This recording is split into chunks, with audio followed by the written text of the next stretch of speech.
What's up, everybody? This is the poker coaching study session. Today, we're going to be looking at just some of the hands we played this week. So everybody prep your marked hands. I'm going to start with a couple of hands from Cash from 2 weeks ago or so that we didn't finish before, and then go on. All right. So we like tens. Tens is great. We have a limp. We like and another limp. We like that with tens.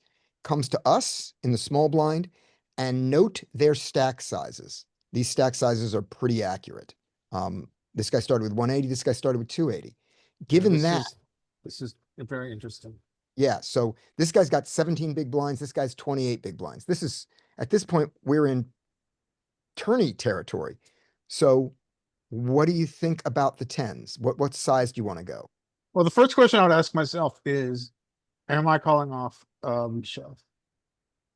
And I think with one player, the answer is yes. If both do that, which would be very rare, the answer would not be no.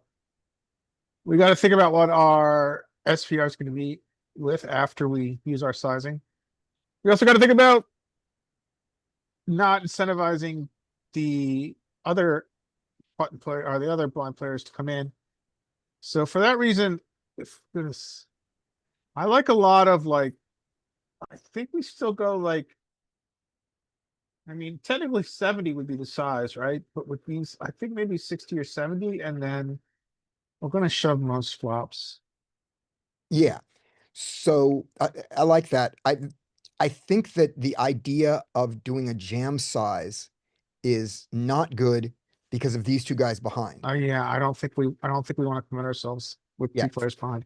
Right. If we were in the straddle and these were the only ones we could worry about, we could just jam it and be just fine. Yeah, I agree. But we can't Yeah. with the blinds behind. Can't do that. So we need to size with that. When we did a review before, I made a mistake. I said that that a size was smaller than poker coaching. It was bigger than poker coaching when it was actually smaller because I did it wrong in my head. So let's do the exact poker coaching size first and then decide. So just for the exercise, it's going to be 40, 4 times this, plus the dead money, 40, 50, 65. We don't count the 2 there. So it would be 65. And then because this is a drop, there's going to be a reduction of 7 big blinds. And I don't know in theory if you would reduce it by that much. If you say, well, the pot's actually this, so I can go instead of 65, I'll actually go 58. But I never do that. I don't know if you should. I've never heard Jonathan discuss it. So I'm pretty sure I'm going to go 65 or 70. And if I've noticed that either of these guys is not particularly sensitive to sizing, I could go 80 against him and still be happy, 80 or 90. Yeah, you know what? I don't mind a bigger size. Yeah. Line. People are Right. stickier, and Right. we don't really want calls behind and play out of position. Yeah. And then if we do the 70 and this guy jams, we have no problem calling it off. You know, that's Agreed. easily a fuck it Freddy there. It doesn't have to be some weird back raise Betty thing. Yeah, not to either of them. Yeah. And I don't think, and if they both go, if he jams and he rejams over the top, I think that we sometimes lose $270 and go, okay. Mm-hmm. Yes. Yeah. All right. So we go 80. Yeah, I like the size. Yeah. Okay. Where there's a call and there's a call. Okay. All right. So SPR of less than 1. Right. Yeah, I think we just put it in. Like that. That's what you would do. Mm-hmm. I think we put it in. I mean, I don't know any other options or anything. Okay. Yeah, I think there's nothing we can do here, but okay, just go with it, because if you check and let's say player 4 jams and then player 6 goes over the top, can we ever fold? We can. In this case, we could, I think. Yeah, we can. We don't want to, but we can. But there's the other fear also is if we go check and they check behind. Yeah. That's against 4 cards. I don't want to give them 3 cards. Yeah. And back it up one step, Scotty. What was the pot? It was like 240 or something like that, 255. Yeah, I mean, I just don't see how you could fold if player four goes all in and the other guy goes all in. I don't think we can even fold. Yeah, yeah. I mean, we're getting, yeah, 33%. Is there any merit in still just checking because they could bluff hoping they have fold equity? Or is this just dreaming? well, here's why I think that's a fever dream. I like the logic of it, but here's why I think it's a fever dream. It opened with a limp and a limp and an ISO, and then with only this much behind, they each call. Those are not uh, those are not the type of people who are going to do what you are looking for very often. These are passive. These guys are passive.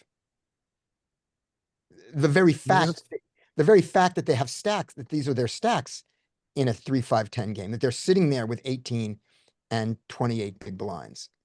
This is classic Yeah. live flip play.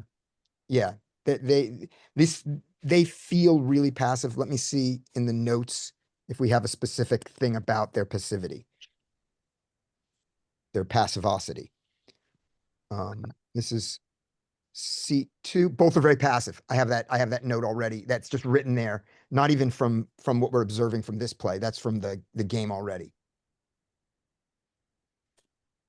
Yeah, so you'd be in danger of it going check, check, and then there's just a whole lot of equity that you're giving away. Yeah. Okay. So that's what I did. And the reason I took the note was at the time, I thought it was very amateurish and dubious. That I was basically playing hope poker. I hope you don't have a 9. I mean, I hope you don't have a jack. Boom, boom. Yeah, I can understand why it felt dubious. I mean, Mhm. it does seem like kind of like a gross, simplistic way to play poker. Mm-hmm. But this isn't a hand where we are playing poker, really, when you look at the SPR. Okay, Yeah. great. Thank you. Plus, also, if they're probably make like player one there with only 100 back, Mhm. and the other guy probably is making a mistake if they fold something like not King Jack, like King Queen or Ace Queen, something that they just limped in and now they're just folding because they didn't hit the board. They're probably a mistake that they don't call a hand like that. Maybe Yeah, even this is something 6 like outs, Ace 24 8. what's that? What about Ace 8? ace How- eight. Right. what Yeah, is- like something that has back doors with an over. Like that's probably a mistake that they fold. I don't know, maybe. Yeah. I mean, yeah, it's King Queen is, I think, pretty clear call, but yeah. I mean, they're playing passively, they're playing bingo, and they're Yeah. willing to gamble. Yep. Okay. And you got a okay flop. Okay. I'm very happy then about that. I'm very happy about getting that. And I'm also very happy that I didn't tell you guys what I did first. So that's really good. Okay. Um, here we go. So we like this. This is a limp. Where's the straddle? Maybe this guy's let's see. Why does that say that? As ace queen. No, this is just entered wrong. There's a straddle here. All right, so okay, so We just don't see it. So he goes to 10. Our standard would be 45. There's nothing at the table that says we shouldn't go 45, right? I'd go bigger, but that's because I'm a nit. I don't want this. Okay. But that's not for everyone. I would go. I want to play this hand heads up, and I would go to 60.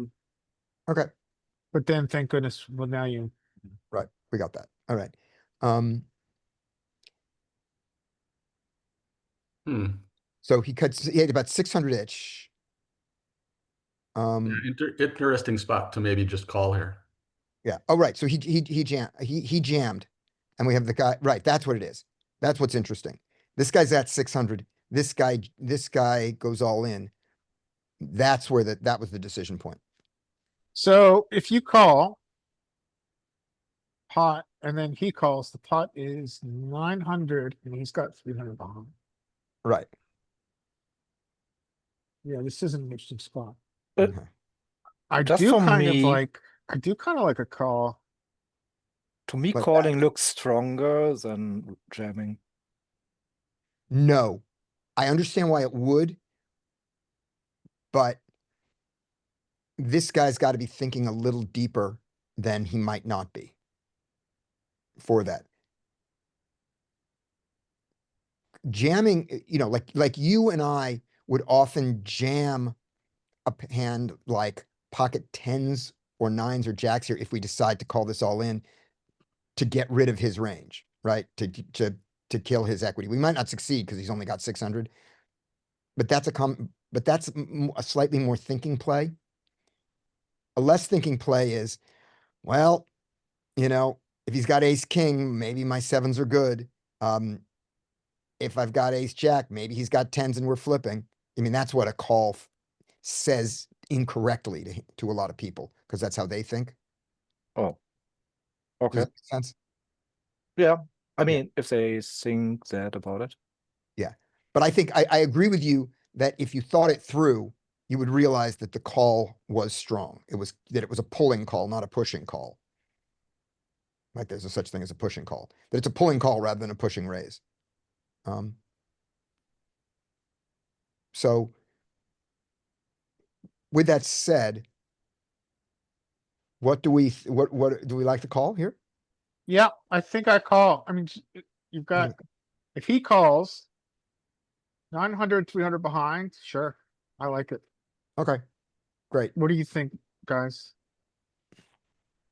Yeah, yeah, because of his stack size, I think calling here is like if he had a full stack, then you just re-raise and And take his dead money. yeah. But now you have kind of an opportunity to. Is EV better? Is the question. I mean, yeah, I mean, you're just going to be a heavy, heavy favorite against these two ranges. Mm-hmm. So, Larry, because you are so in favor of taking things heads up, tell me why this hand is different and you don't, and you're trying not to go heads up in this hand. Yeah, good question. So it just comes down to SPR. Okay. I mean, so the value of your aces is a lot higher here, in theory, than if this guy had a full stack and you were playing 200 big blinds deep, right? Mhm. If you're playing 200 big blinds deep, out of position here with the all-in player at 310. And let's say 200 big blinds, 10, 30. So your SPR would be like 7 or 8. That is a totally different story than here where your SPR is going to be 0.3. Right. And that's entirely why. Great.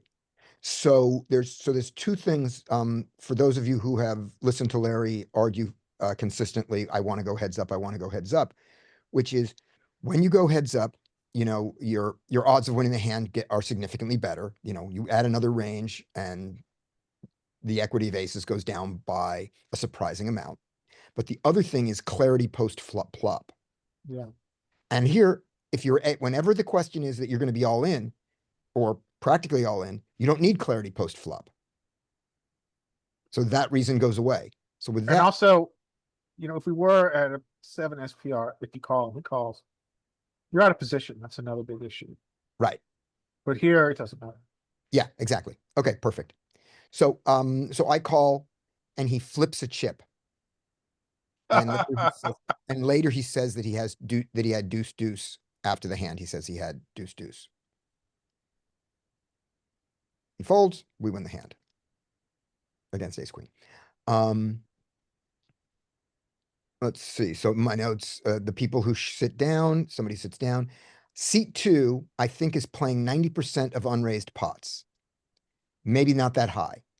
So I decide to count some. Because humans are bad at estimating percentages.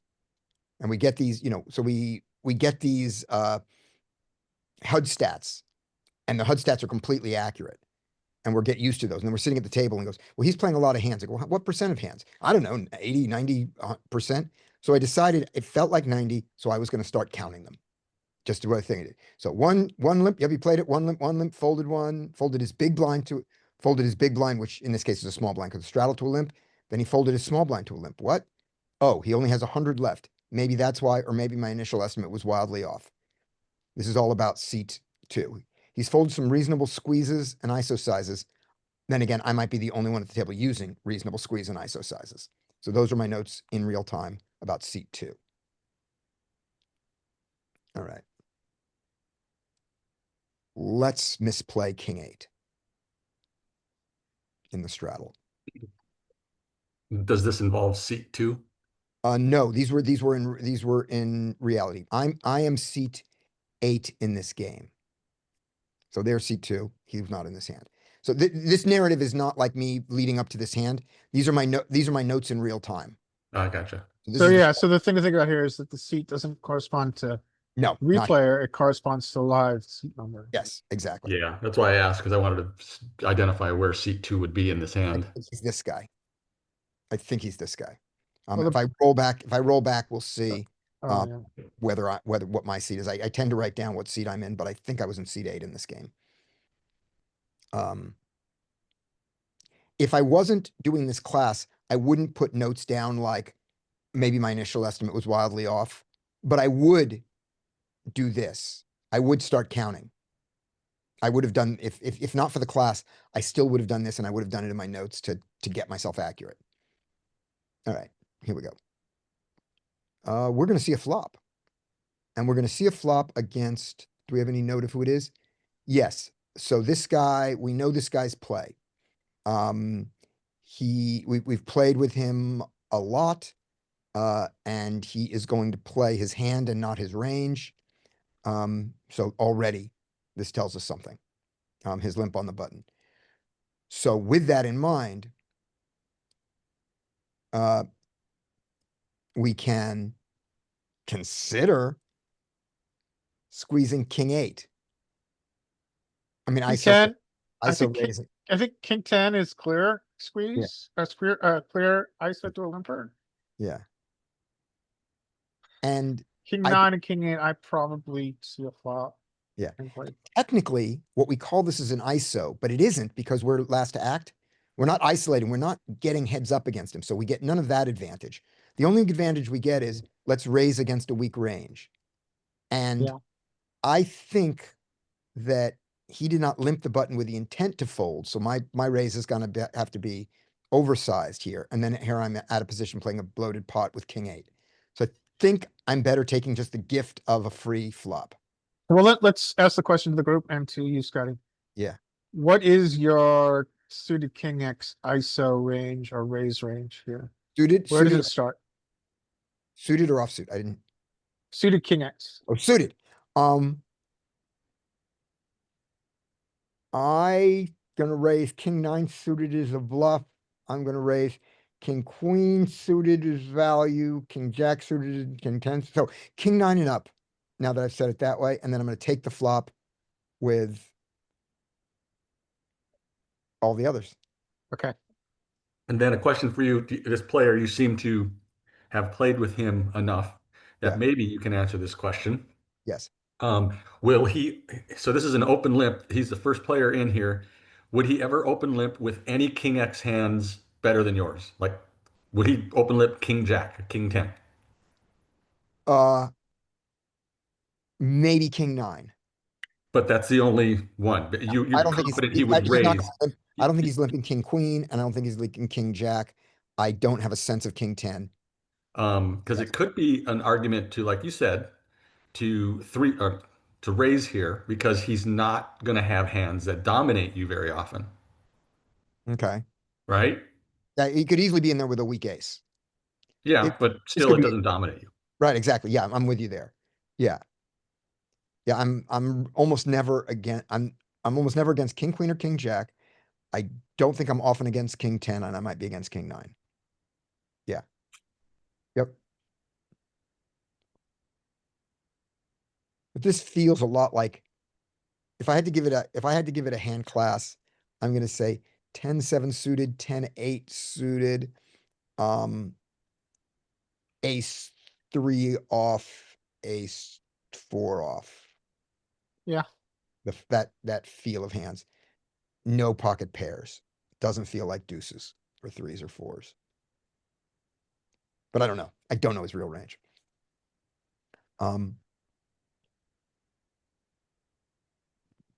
So I just say thank you for the flop.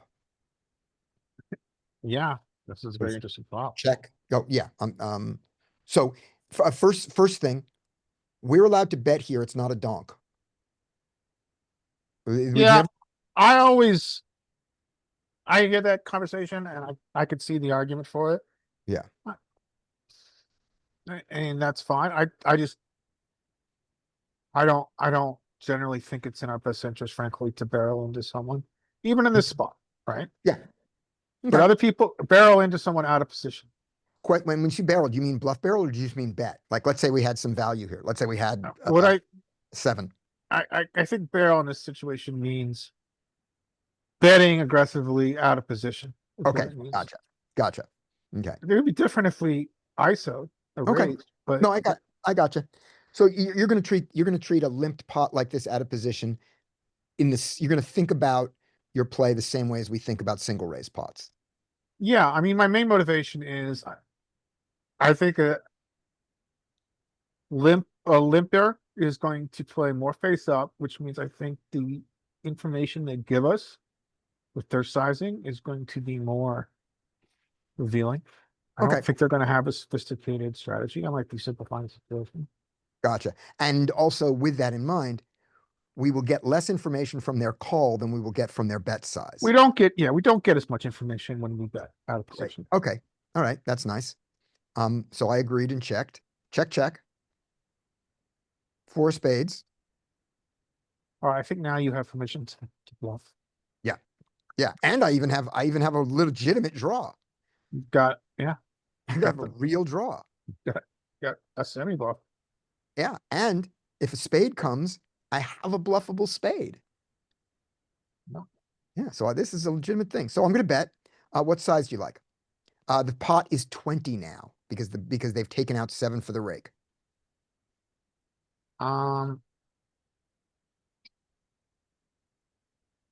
Largish. Yeah, well, I'm gonna double, so I wanna construct a 2-street bluff here. I think 10. Okay. I was thinking more like B75 or pot. Okay. Maybe even overbet. Yeah. And then the thing to remember is that in our opponent's minds, this is not a pot size bet. This is a bet of $20. This is an absolute, Yeah, it's an absolute size. Just a especially $20. this player class. And for us, in our responses, we should be thinking in percentages of pot, even at these small, tiny pots, because that's what the math is about. Risk reward ratios. Okay, so I bet 20. And my read was that he was about to auto fold and then change to a call. Interesting. That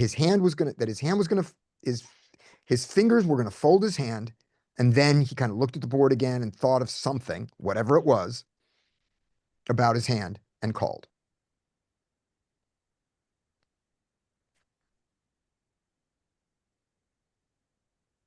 Now you just have this side sizing.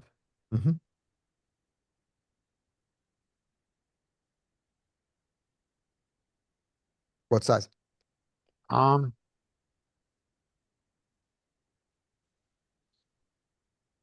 to B125. All right. I went more like 165. 150. I went like, yeah, so 160. Okay. Yep, 100. And he folded. And said the words, "No more 10s, dealer." What does that mean? It means that he lost a hand to a 10 earlier, either to me or someone else. Stop Gotcha. 10s there. I don't mean it means that he had a 10. That seems crazy. It must mean yeah. He had like 7-8 or ace-7 or Yeah. ace-5 or Yeah, don't know. Nice barrel, nice sizing. Yeah. yep. And when he said it, he did not say it. You know how people tell you their hand and they lie? Yeah, I've never whenever told they- anybody the truth. Yeah, like whenever they tell you their hand. I don't think that this falls into that category of lie when you say something to the dealer No. like that about, yeah, of all the cards to the dealer. I think that that's a more honest thing of frustration. Don't know how much information it gives us like this. All right, I have a note here to read. There's a new guy in seat 5. He tanks a bit on the turn and he never looks at the guy. The river, there's a 400. He asks how much is left. He watches the guy count out, but not too closely, and then he jams. So again, is somebody looking for a physical tell here? He watches the guy count it out. But I'm not sure if when he watched him count it out, he was like watching for how much is the money, or if he was watching for how does he count it out, how is his hand moving, or anything like that. So I think about it. Here's another one. There's a C3 thinks he doesn't tank, and he calls, he doesn't look. It's full house against full house, so it doesn't matter. But he doesn't take a read of the guy. He thinks a little bit about the board in his hand and kind of figures out how good is my hand or what might he have, but he doesn't look at the guy. He's got a full house though, so maybe that's not a good thing. New guy hasn't done anything dubious yet. No fair, because the old guy, because he's replacing, we have a new seat 2. So seat 2 is gone, and it's not fair to me that I've lost my seat 2 for this guy who hasn't played wrong yet. So far, so good from seat 2. He ISO'd a limp to 40, which is a little small, but nothing else, which is too off. Mike would do this, so it's not very off. We get a new seat. We get a new seat 5. Oh, the new seat 5 guy is a reg. Doesn't mean he's good. Just means I've seen him here a lot. Seat 7 has O-limped several times. That's nice. My previous table. So I left a table that was soft and came to this one and was afraid I made a mistake. And then they started playing bad and I went, this is a great thing. And I looked back at them and the table looked soft. And my read I realized was bigoted. When I go into a casino, I look at people and I am an incredible bigot before I have any information about whether I think they might play well or not. I don't like young people at higher stakes tables. True. I don't like young people. Yeah. I like guys who look like they work out. I like old guys who have any frailty until proven otherwise. Who poker is a pastime. I like women who aren't super comfortable, but in reality, that doesn't matter because there are so few women who are at my table. Yeah, that's a very rare occurrence. I like in Vegas, I really like middle-aged women who are dressed expensive. Makes sense. But again, you don't see them you see them at lower stakes than my stakes. I do not like young women who look like Robbie, who come in with any degree, who are youngish with any moderate, sort of moderately put together, and come into a room with confidence. I usually find those women to be someone's girlfriend. Yeah, but not with confidence. Okay, gotcha. There are not a lot of women who play poker, percentage-wise. And the ones who do are, if they're there because, if they're there because they've got someone else's money, that kind of thing, and don't care, that's gonna become clear super often. If they come in and anyone sort of recognizes them, that means this is someone who has jumped over the gender barrier.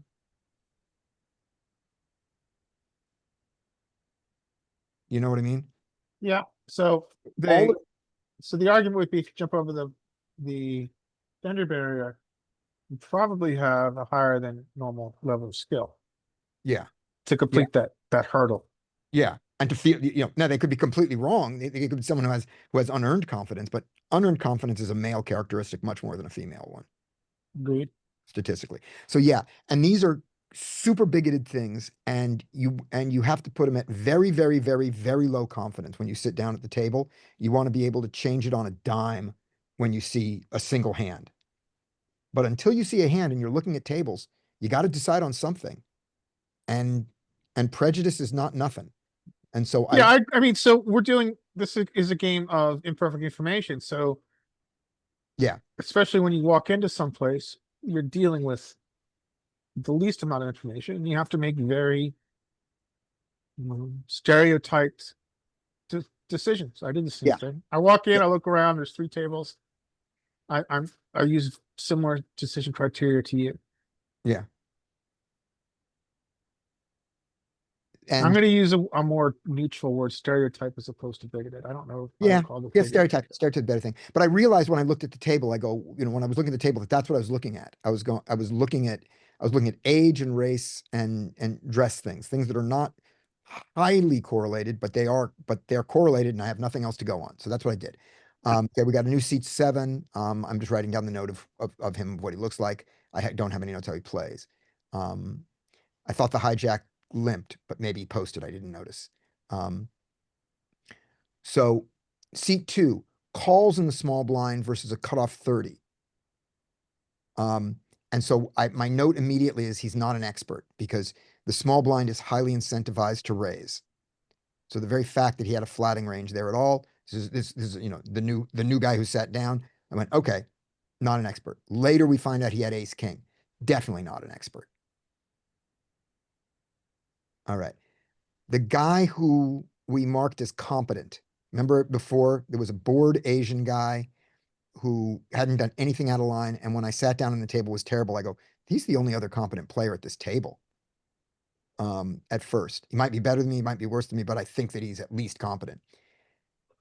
And he just turned top pair into a check raise bluff jam. Or he just played a hand terribly. And this is what happened. I didn't follow the hand very closely, so it's really only on the river that I see him do it. So the board is ace, king, queen with 2 other cards, and the third heart comes on the river, and he's got ace jack with the ace of hearts. Did And he check raise shove, or did he shove in position? no, he check raised shoved. He checks. An ace jack, the other guy's possible has been sort of leading the hand. The other guy bets maybe 300, and he goes all in for another 500 or 600, not a huge raise, but it's not a raise of 200. He gets in maybe 400, 500 more, something like that. So this is either mega competent, that he realizes that he blocks with the ace of hearts, and that he checked when his ace could be good, but when the guy bet the 300 on the river, his ace is never good. Yeah, that's your point. And it's one of the two. And I've decided that he's mega competent. And so I've decided that he's not only competent, he's probably better than me. I don't know. The guy had ace king, by the way, and didn't fold. Right. This is my note in real time. I'm paying less attention. I'm probably tired or bored. I planned on leaving in an I plan on leaving in an hour if I don't refocus. And if I don't refocus, I'm leaving now. Right. Oh, so I'd had another hour. I was going to leave in an hour anyway. So I had another hour left in my session, and I realized that I'm not paying attention as much. How far in are you now? How many hours? Yeah. Let's see. Let me see if I can get that note from the bottom. I can look that up later, but at least 4 and not 10. Okay. Yeah. So I don't actually know. But I do notice that I'm paying less attention. And so I put this note for my own responsibility. And I go, I'm going to try to refocus now. And if I don't, I'm going to leave. I'm not going to do my last hour. I'm not going to play the last hour at suboptimal. at this table now because sometimes you stay suboptimal because the table is playing terrible. But by now, I've decided seat 3 is good, probably better than me. And I'm in seat 8, and seat 9 is also perfectly competent. This is a new seat 9. His name was Thomas, and he knows the lingo. And he said something about that he's,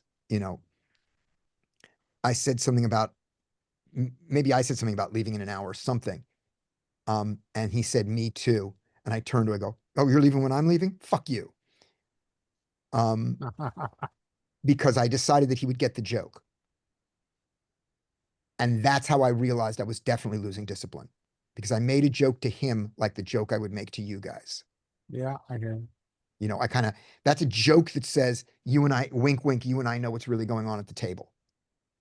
Yeah, I got you. And assumedly, if he does know. He's tagged me the same way I've tagged him, assumedly. But there's no reason for me to do this. I don't know. He leaves when you leave. Maybe he's marked you as the fish, and he's like, "Well, my mark's gone, so I might as well leave." Well, that's right. Well, that's exactly the joke.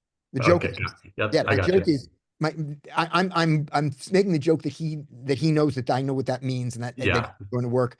And like this, I'm winking, I'm tapping the glass, yeah. and I don't need to do that.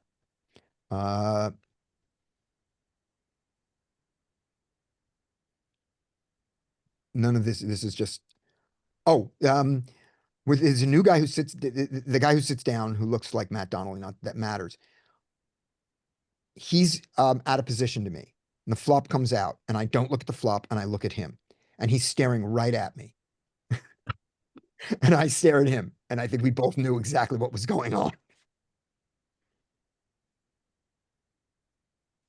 Now, so since he has to act, do you just hold your line and wait for him to look? Yeah, yeah. I'm looking, and I realize I'm probably going to get nothing off him now because he knows he's being watched. Yeah, People are, when they look down at the flop and react to it that first instant, it's also they're being careless. They're not thinking about you looking at them. They're thinking about their hand in the flop. This guy knows I'm looking at him, and there's just a sort of, you get to look first, and I think this little standoff is over. But it says something about his play. So already we're getting a tell off him about not the hand, but his level of play, we believe.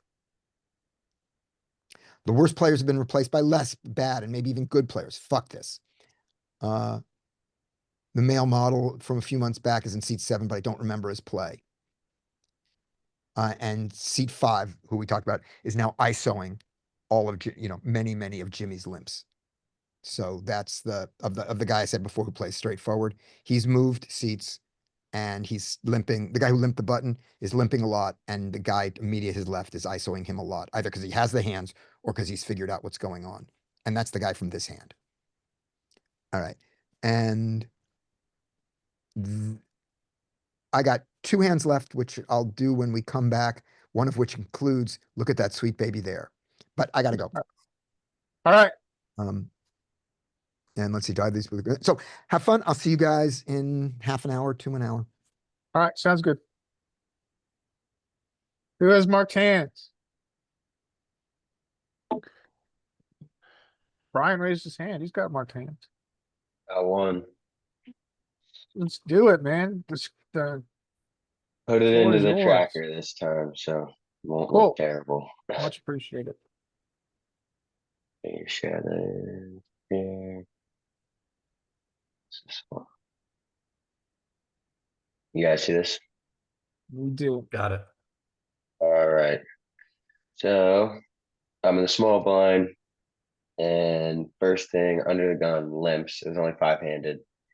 I think everybody had like 100 big blinds. It was pretty. I think I had just gotten to this table online, and pretty much everybody was in for about 100, maybe a little less, or maybe a little more, but I don't remember exact sizes. So, but this is what we got. So then we get a fold, and then I ISO. And just after us talking about one of Scotty's hands, I think I did too small of a size, because you were saying it's ×4 and then everything else in the pot. I've been doing ×3 and then everything else in the pot for as long as I've been playing. Am I wrong there? I think this is fine online. Okay. We generally use bigger sizes live. Because people really, really want to see flops and they'll pay. Okay. So, one of your motivations with making it. With making an ISO is not just sometimes taking it down pretty, it's also taking the hand heads up. But Yeah, online, this size is fine. I okay. use a little bigger. I go, What about positionally? Do you think I should make it a little bit bigger since I am gonna be out of position when I do get called? Yes. I think that's still big enough. yeah, I would use a bigger size. I would go 5 to 5.5 here. What about you, Mike? Yep, I go 5 to 1 limper, and then for every other limper, just add. But yeah, I go 5 to 1 limper, 6 to 2, 7 to, and sometimes more depending on the players. If they're really bad, I'll just size up my premiums and kind of stick with normal stuff. Okay. Yeah, I get super worried about sizing tells sometimes, and then I realize that I'm playing 5-0, and I'm like, these Yeah. people have no idea what's going on. Why do I even care? Yep. I was like, I need to just play it because Well, I sometimes I'll mean, open it. yeah, Yeah. I see your point, but it makes sense to learn good habits now. Yeah. Well, it's just when I adjust, like sometimes I'll have a hand that I'll be in the small blind or from the button where I'll have shorter stacks behind me. So I'll make it a little bit smaller because I want to play with them and I want them to call. But sometimes it'll be like there's a big stack, so I'll throw a bigger size in, just like on a regular RFI. So theoretically, you Worry about have it. a motivation to make this bigger as well, because no matter what happens behind, you're gonna be playing out of position. You really Yeah. don't want to play out of position to 2 players. So you want to make it a size that big blind is disincentivized to call. And the other theoretical part of this is that, and this for some people is dubious, but the larger the SPR when we go to flop, the greater the positional advantage the person in position has. Okay. The less the SPR, the less positional advantage he has. Okay. Well, Um, as you said, Larry, you can see I get 2 calls. yeah. So argue Just for a a bigger question. size. Just a short question about pre-flop. Would no one here just complete? I think I'm- I can understand completing and just seeing a flop, but the hand has some really good properties. It's very that are similar to what ace 5 suited has. And that you can make the nut flush, you can make a nut straight. And it has very good blocker properties to their continues and the ace X. So for that reason, I think I put this into the semi-bluff ISO range. I mean, ace I do 4 too, suited and based ace off. 5 suited have kind of this. I mean, ace 5 suited is called the magic solver hand for a reason. Okay. And It can do very well post flop on certain type of flop. So for and that with a reason, hand I think like it falls in. yeah, an a6 suited would be something you would consider just completing. A6. Yeah, suited. Yeah, A6 suited. I think I would, yeah. I'm I still think I gonna would raise. complete A6 suited. I think I Yeah, would not ice. I got to tell you, I'll ISO any suited ace in this situation. Well, I just go based off of what you guys told me a couple weeks back of how you decide whether you're gonna, flatter if you're gonna raise, if you're gonna try and raise it in ISO is based off of like if there's one limper here, would you still raise this hand from here? At least that's what Scotty said. You know what I'm saying? I would raise this hand from here, yes. Yeah. But Well, I would and raise Mike this Mike from is more aggressive, which is fine. And he would ISO all the suited ace X, which is also fine. But I think we have to be aware of the special qualities of ace 4 suited and ace 5 suited, more so ace 5 suited, and that definitely falls into our ISO. yeah. Well, I'm the same as Mike. I'm gonna do it with any suited ace because I would open this from under the gun still. So, all right. Well, anything else anybody wanted to say from here? Let's see a flop. All right. One time, My first dealer. mistake. Oh, very interesting flop. Okay. So let me run through, I check here, and I want to run through what I'm thinking and what the flaw is. In my head, it's like, okay, so basically the only other calling hand is maybe some sort of three, which I don't know if they're gonna call me, but there's not a lot of aces left. And the only weaker aces than mine, there's only half of the weaker aces than mine made a full house. So I'm only beating ace deuce. If I do raise here and get called, I can, I mean, and I don't know. I think it's fishy as hell and super nitty. It wasn't really that I was scared. It was more of I was trying to give a chance for people to catch up. But then I'm thinking about it like I'm out of position and I have two players behind me. It's likely that someone connected to this board in some way, and I should probably just start trying to build the pot. But I check. It checks through. So What I do you think checking guys? is fine, Okay. um, for the reasons that you laid out. Okay. So The that one, wasn't completely stupid. I thought the it was one like piece after I was like, I'm stupid. I would add is that you're now what they call multi-way massively out of position, massively out of position. And that's because you get two players you're playing against. And one argument for checking here is that you're going to get information, right? Hmm. So you're going to learn a lot about what happens behind. And T checks are great. Now you have information. If you, when I was talking about Mike's hand before, if you just bet here, and you can certainly bet with this hand, you're not really getting as much information. You might get information if they raise, but you're gonna get less information if they just call. Yeah. But when you check and and it checks through, you're getting the most amount of information. Yeah, I mean, I agree with that because I mean, as soon as it checks through, I'm basically like, okay, I have the best hand and I need to start building this pot in some way. But I checks behind, next card is here. I'm like, okay, well now somebody could have some draws to call me with. So now I think I bet somewhat larger here. I think I bet do like 75. Let's see. Yeah, which I think it's fine. Tell me if you guys disagree. It's like, I mean, if they caught a draw, they're probably gonna call me and I can get extra money in the pot then. Do you guys think I could bet larger here or smaller? As long as it's not really big, I think you're fine betting any size. Um, Okay. So you because wouldn't over bet this at any point?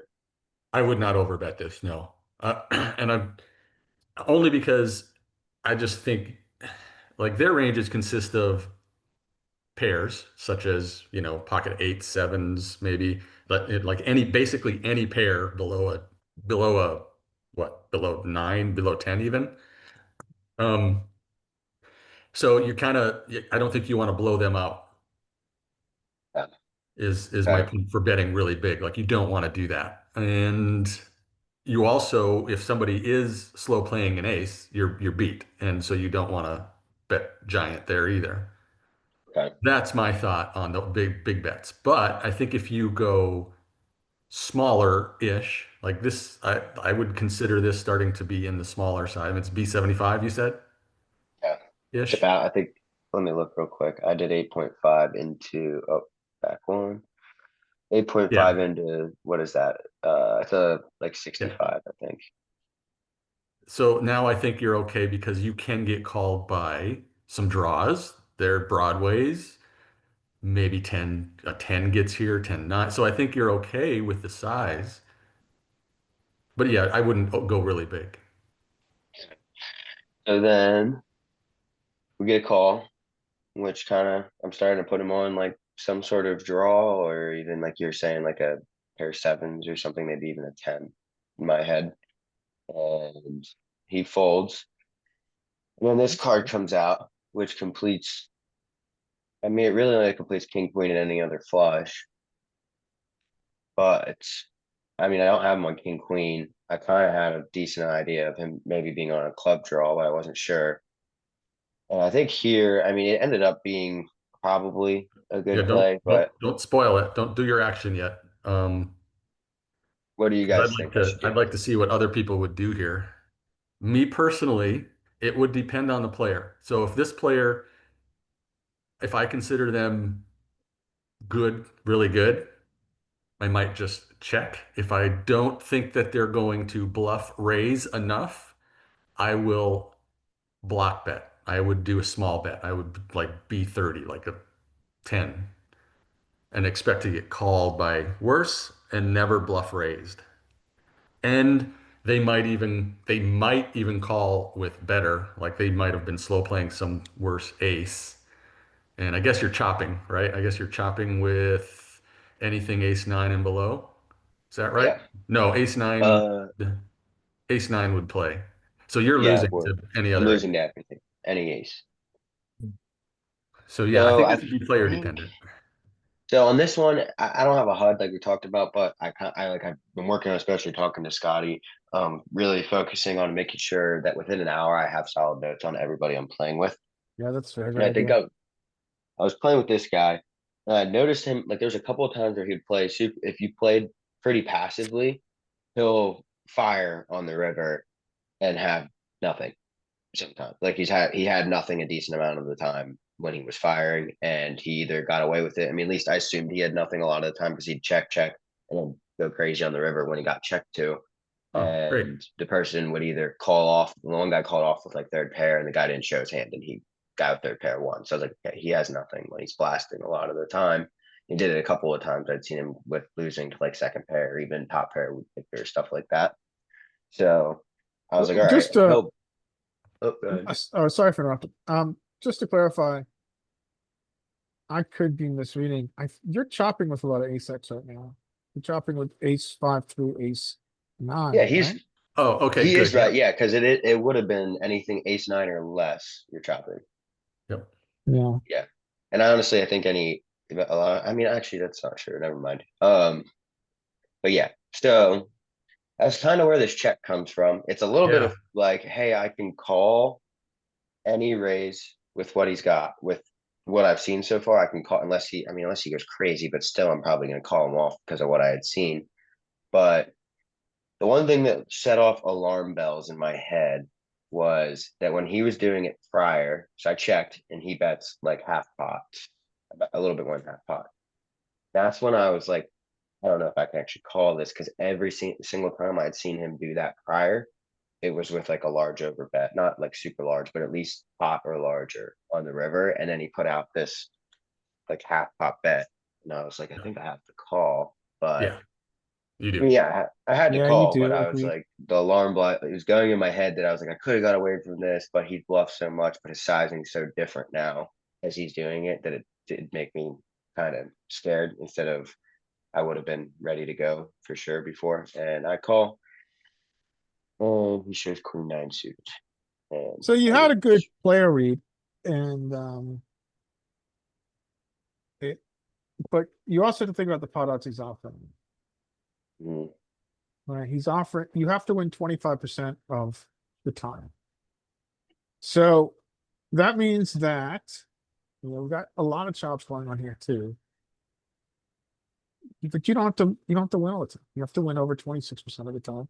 And you've got trip aces. So yeah, folding here would be a significant adjustment. It's not I mean, that's, necessarily an adjustment that you don't have to make. Sounds like you had a very clear lead on this guy. But it comes back to pot odds here. And he's offering you a very good price when you have trips. yeah. I mean, I don't think that the call is bad by any means. I was just like in my head, I was like, do I follow my read here? Because if he would have bet, I would have been way more confident if he bet, you know, 125% or something. I Well, would have been like, okay, I'm so ahead. you're shopping a lot against his value, right? Yeah. So he's gonna ISO you. You ISO three. He's gonna probably pre-bet you or re-raise you, whatever you want to call it, call for, with ace king. I would have, And for this player, I'd say ace, king, to ace 10. then you can strip him of any ace X that's beating you. Maybe that's important, but I come back to pot odds. Have I ever sent you the bluff catching? The bug catching flow chart. Nope, I'm still somewhat newer to the group, so So haven't seen I it. will add that to chat. It would be a major, it would be a major adjustment to fold for them. I don't know if I would find it. So this is just a very simple bluff catching flow chart. It's in chat if you want to take a look, but I think the price should be, I think, you made a very intelligent read of his range and taking consideration that he's going small with value, large with bluffs. But, The only thing I could say is I hadn't been confirmed the small value. It was just that I had seen prior the larger sizing for bluffs. That was what made me think it might have been a value bet then. So I wasn't like, yeah, now I've confirmed it I after I think lost the money. I think you just call and you know you're gonna lose over half the time, but you're not gonna lose less than 25% of the time. I mean, you're not gonna, yeah, you're not gonna lose. And you need to win 25% of the time. So the price is giving you with this hand class, I don't think allows you to fold. Does anybody else disagree with that? No, you got to make the call there. I think once you check and you have that read, and like you said, you hadn't really, you don't have enough to determine whether this bet size means he's bluffing or value. It was a good, I think it was a good, thought. It entered your mind, but I don't think you can fold here. But I think given your read that he does, bet often, that you can check and then call. I still kind of land on I think you should bet, and then when he raises, if he raises, like he may have still just called you here, but if he raises, then you can fold. Yeah, I agree with that. I, Also on the turn, I would think if he has an ace, he would oftentimes raise it there. yeah, Isn't that reasonable? I agree with that too. I don't think I was not putting him on an ace in general throughout the hand, Yeah, and the way he played it. then we have a problem to find hands he can bet on the river. Because what is he value betting here? Queen Jack that gets there? King Jack? Maybe? So some Jack X that we beat? I mean, what is he? Flushes. I mean, I don't think he's value betting jacks. I think that he's either bluffing or he has the flush is basically where I Okay. was in the situation, because I was like, I could have seen with him calling pre-flop, I was like 4-5 suited or even maybe 4-5 offsuit. He was playing pretty loose. Would have been something I would expect him to. I mean, I don't know if he was that good that he was like, because a lot of the bluffs I'd seen him throw in were just completely, it was complete air. There was no, oh, I have this backdoor draw, or I have, I had some sort of equity. It's usually was just complete air, but he was usually doing it on the river. So obviously that's after he missed everything, but it usually looked like I don't know why he was still in the hand a lot of the time, or he'd call bets and then just blast on the river and push people out, or he'd get called and lose the third pair, was what I was seeing. So I was basically like the bluff or a flush, and I was leaning towards flush because of his bet size.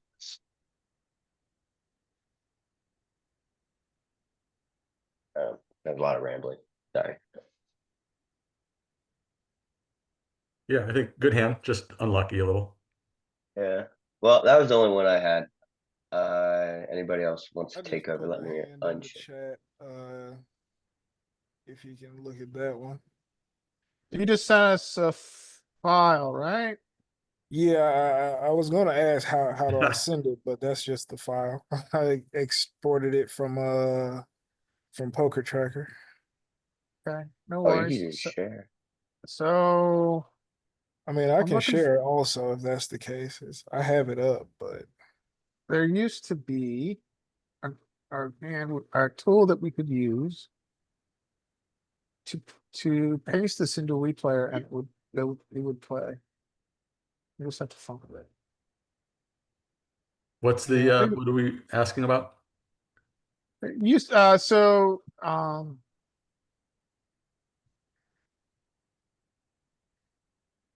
Brendan just put a text hand history, an online text hand history into chat. And there used to be poker hand, no, there used to be a replayer that you could find. If not, I can also share the screen if that's too complicated. I just didn't know how to share the hand actually. Yeah, no worries. What's the replay that? What's Yeah, I'm trying to what's remember it. what's Doug Polk's training site called?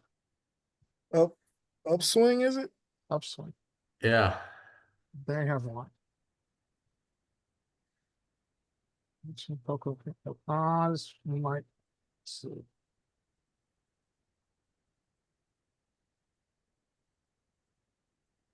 What about Wiz?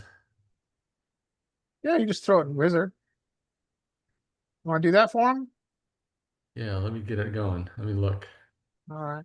If I can, I haven't done this in a while, so we just go Thanks. here. Thanks, Mike.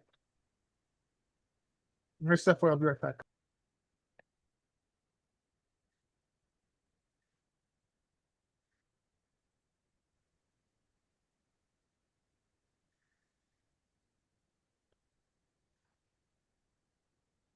All right, so let's see. Now we want to replay it.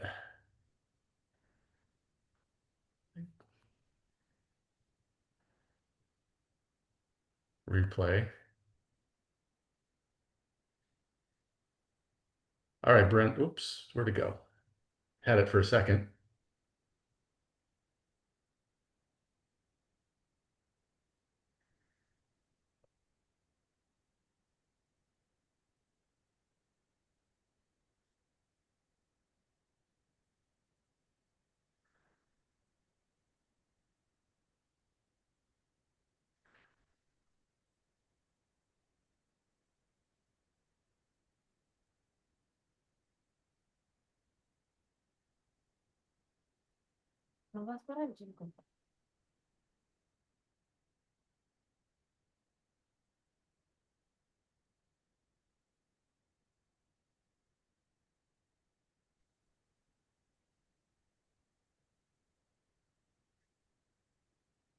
All right, think I got it. All right.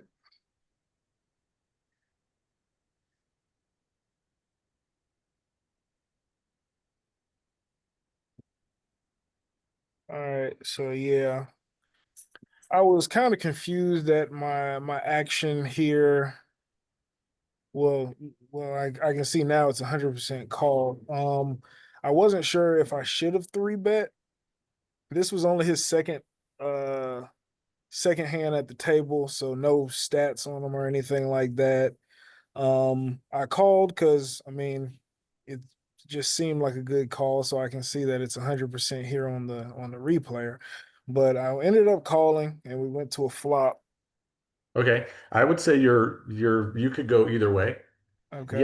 Yes, the charts say this is a good hand to call here, but depending on your opponent and how you deviate from how these charts are looking, this opponent started with 70 big blinds about, right? And this is the second Yeah. hand with him, you said. So he bought in short. We can start making some assumptions that he's probably not a, a studied player, a good player. But we don't know Right. that, uh,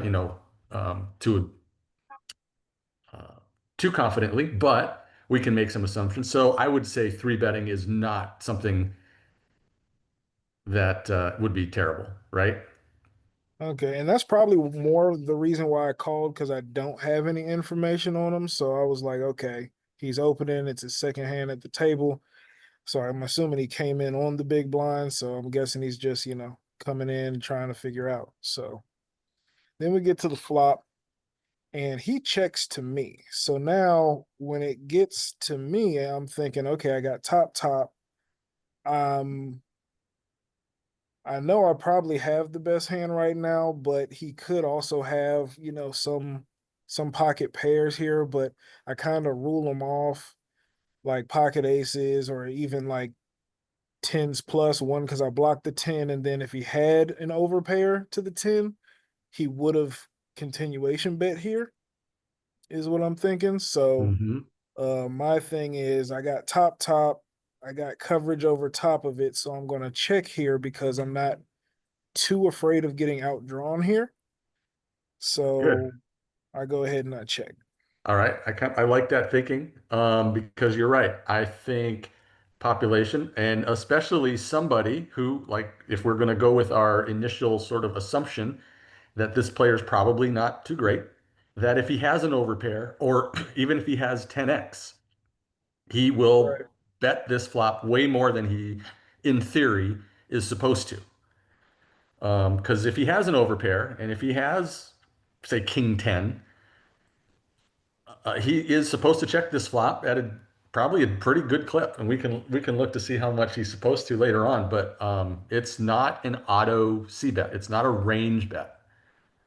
So I Right. think you're pretty good at, or your read about him probably not having much. Um, where your equity is pretty high right now. The only thing that I would be worried about is you have top pair, but it's still kind of vulnerable to some overcards. Right. But uh, I think you're pretty good on taking the line that you took here, and Solver agrees with you. All right, so we get here, and he checks. Yes, he checks. So now when he checks here, that one, I mean, there's some straights that come in, but at this point, I'm not thinking he raises pre-flop with 7-4. Most of the time, most people aren't raising 7-4 from the small blind. So I'm not thinking he has any straights. I flat called, so I have more straights. But even here, it's like this was kind of like a strange one because I have actually bet here and I bet 3.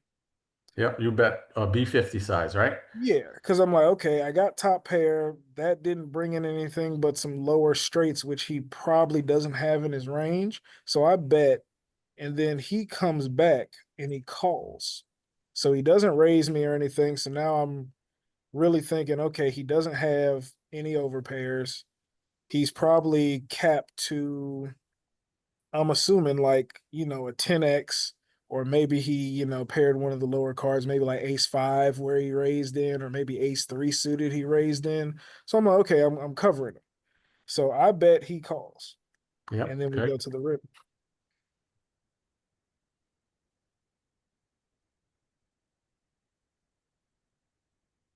All right. So this is an interesting one. We get to the river, and now I've made top 2.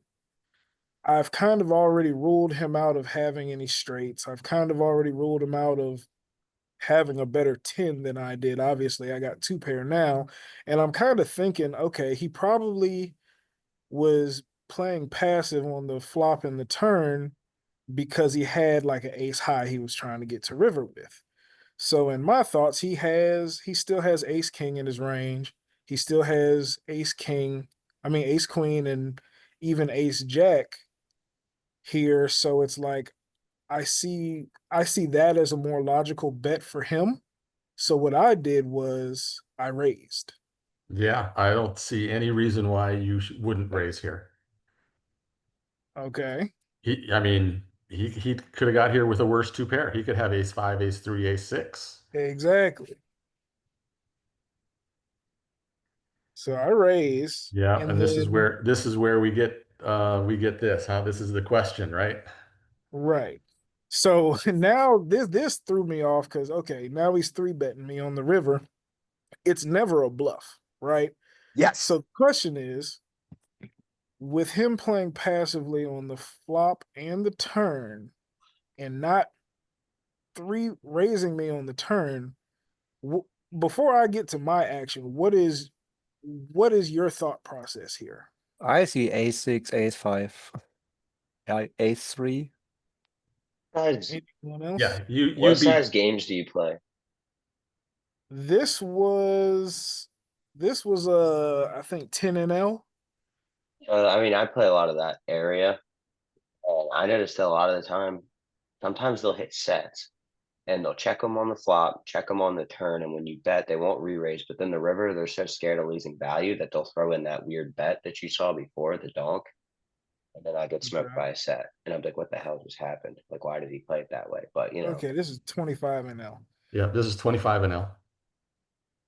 The problem is this story fits ace five fucking perfectly. That's the problem. that's true. It Right. fits, I agree with you. It fits pocket threes. It definitely fits pocket sixes. Yeah. Played Would weird. pocket sixes not Mm. check raise the turn though? Yeah. Usually, Dude, I'm that's just why counting sets like crazy. I usually, agree too, because of I agree with you. It's not a set though, because on that turn, a lot of time they get terrified. Like it now brings two to the flush, and now they're terrified of getting outdrawn, and they might come over the top. So I disagree with my original. yeah, it's hard to be a set here. They can. It's unusual, but boy, it fits ace five so perfectly in ace So six, good. and that's the problem. I mean, it's So never the aces. And question wait a minute. is, Oh, okay. Go back for a second. So the other thing is this: how often? So let's look at his whole range. Let's assume that he does play sets like this. Okay. Let's say that he plays a set of threes, a set of fives, and a set of threes, fives, and sixes, and not tens. Let's just say that. But he also plays all of the ace five and ace six and ace three this way, because those all fit the story also, right? right, He has all of them off suit, right? right. If you count the combos, how often do you have to be right on the river? You don't have to be right half the time to profit from the call. Well, do you You think he's raising ace five and offsuit? Or is he in the small blind? I mean, yeah, he from the small Yeah, blind. sure, Yeah, he will. Yeah, he will. sure. And so once you've made your raise, you have to call 22 more. Not even 20. Yeah, you have to call not even 22 more. Even Yeah, and that was the other thing. He clicked it. Yeah, He let's say he that you're just clicked it. Yeah, let's say you're usually beat, just usually. You're still profiting from this call. You've got to be beat. Let's do the math. There's going to be, you got to call about 20 to win about 90. You got to be right 1 out of 4 times. You know, 0.5. yeah. It's like, Yeah, I mean, I'm calling even if I do yeah. think they have a set. Either way, I was gonna call. Oh yeah, call and lose and say I lost this time.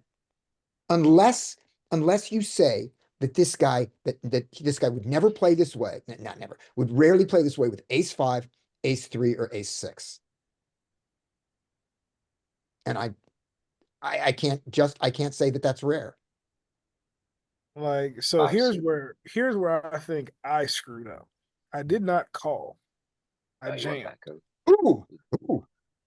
Like, and the reason I jammed was once again, as passively as he played, I put him on like an ace that just would not fold, either a lower two pair or just a ace with a really strong kicker that just was not going to fold because he made his hand. Okay. And because I didn't see 7-4, he doesn't have a straight there. I Mhm. didn't see the any sets or anything. There's no, so especially with the way played. So I went with the jam Okay. because I covered him also because he came in with what, like 60 bigs or Yeah, 70 70. bigs or something. Yeah, like 70 bigs. So I covered him as well. So with that, I just went for it. So if you guys started this hand 200 big blinds deep, I would hate the jam on the river. Hate it. Okay. But since he only has 24 more, okay. Hmm. Yeah, I'm kind of with you. I'm like, I think I might jam here too, because you're going to get called by worse, like a lot. I'm Would gonna you be the voice of dissent here. Well, I'm go gonna back one my question, Mike. Would you jam if this jam was for if you had another 100 behind or another No, no, God, no, no, Okay, no, great. no, no, Okay, no. so now Larry, knowing the size, be the voice of dissent. yeah, I mean, we do have a very strong hand, and I'm not folding, but and we certainly can extract additional value from all the combos that you laid out, which he has. But I think generally there's no bluffs here. It's all this is a value we raise. Right. And so you can take all, so well it doesn't matter. Bluffs don't benefit from our raise anyway. I just don't I think that I think this is at these stakes, this is strong enough, often enough that a call is better. Okay, I'm Wouldn't with you. you, Yeah, wouldn't you, like your idea that there's no bluffs here, wouldn't that make you Yeah. want to jam When more he though? Because like, No, I mean, jamming you're doesn't saying he doesn't have any five. He probably doesn't have. We all think he doesn't have five, threes, or sixes. He definitely doesn't have a set of aces. So you're ahead of almost everything else that he's putting like too high on the value scale, and now you can get the rest of the value out of him. well, a bluff doesn't benefit from a fold. I mean, we're beating all bluffs, right? I mean, Yeah. so if we're just beating all bluffs already, we don't gain anything from shoving. So- We don't Okay. there's no profitability in shoving and having them fold bluffs. I understand that as well. Now, the reason I knew, like, I had already had in my mind, there's no bluff here. One, he led the river and he led it pretty small, or Mhm. like half pot. yeah. So I raised, and then he re-raised me. So at that point, I know it's not a bluff. No. My thought process Yeah. at this point was, what value do I beat? Which I'm at the top of my range. I got top. I beat most of his value way played simply because I'm putting him on either ace king or ace queen that raised pre-flop and played passively, or he has ace five or ace three. And at that point, I beat all of those hands, and I'm thinking, what can I get called with for max value? And I'm assuming he's not ever folding a two pair ace Never. or ace king. Yeah, I think your argument's valid. I think I'm definitely in the minority here. I think Mike and Scotty are correct as well. My impression, and I played these stakes online as well, my impression is that this at this level, there certainly is value that you're going to beat and you're going to extract more value from. But I just give him enough hands that beat you, and I give him 7-4. And I give him 4-2. So everything you've said, Brendan, I agree about, that you often have the best hand here. We're with you on Right. that. And against the hands that he does this, he rarely folds. Gotcha. When anybody was considering the fold, which you didn't, when the question of fold was, we went through the same logic as you and then said, and we don't even have to be right the majority of the time to be profitable. So we're To not just folding, call. right? So that was the call. When you do the same math here for your raise, you now have to be right the majority of the time for it to be profitable. Exactly right. So your calling of this other 20, I'm just, it's 18 and point whatever. Your calling of that is you're getting 4-to-1-ish on your money, right? When you Right. play the other 20, you're getting 1-to-1. Yeah. So I now think it was me being greedy right. in But that now in that I moment. want to say one more thing, which is how to think about the math of it. So we don't think he has sets. We don't think he has straights. We go through that. But let's put a little error bars on that and say that he can get here like this with 1/5 of the sets. Does that sound right? Yeah. Is that what's your confidence level? You tell me. 50% of his sets, 30% of his sets. He usually doesn't have a set, but how often does he have a set here in your mind and go to the generous side of it? Because you're not sure. So give me a number for yourself and this guy. For me personally, especially in game, I'm thinking less than, like, definitely less than 30%, especially Yeah. way played. Okay. Because even if he checks a set on the flop, with there Mhm. being additional straight draws and flush draws coming in on the turn, to check call just seems Yes. You're difficult.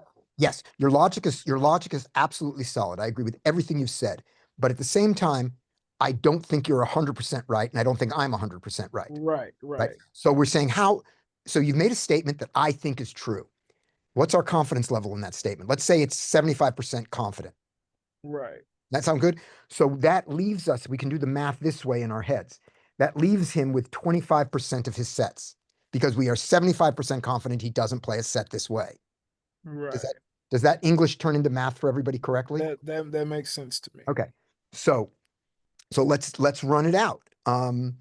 He's got Mike put it in there. He's got Well, I did, but that's if you count all of his sets. No, we start with that.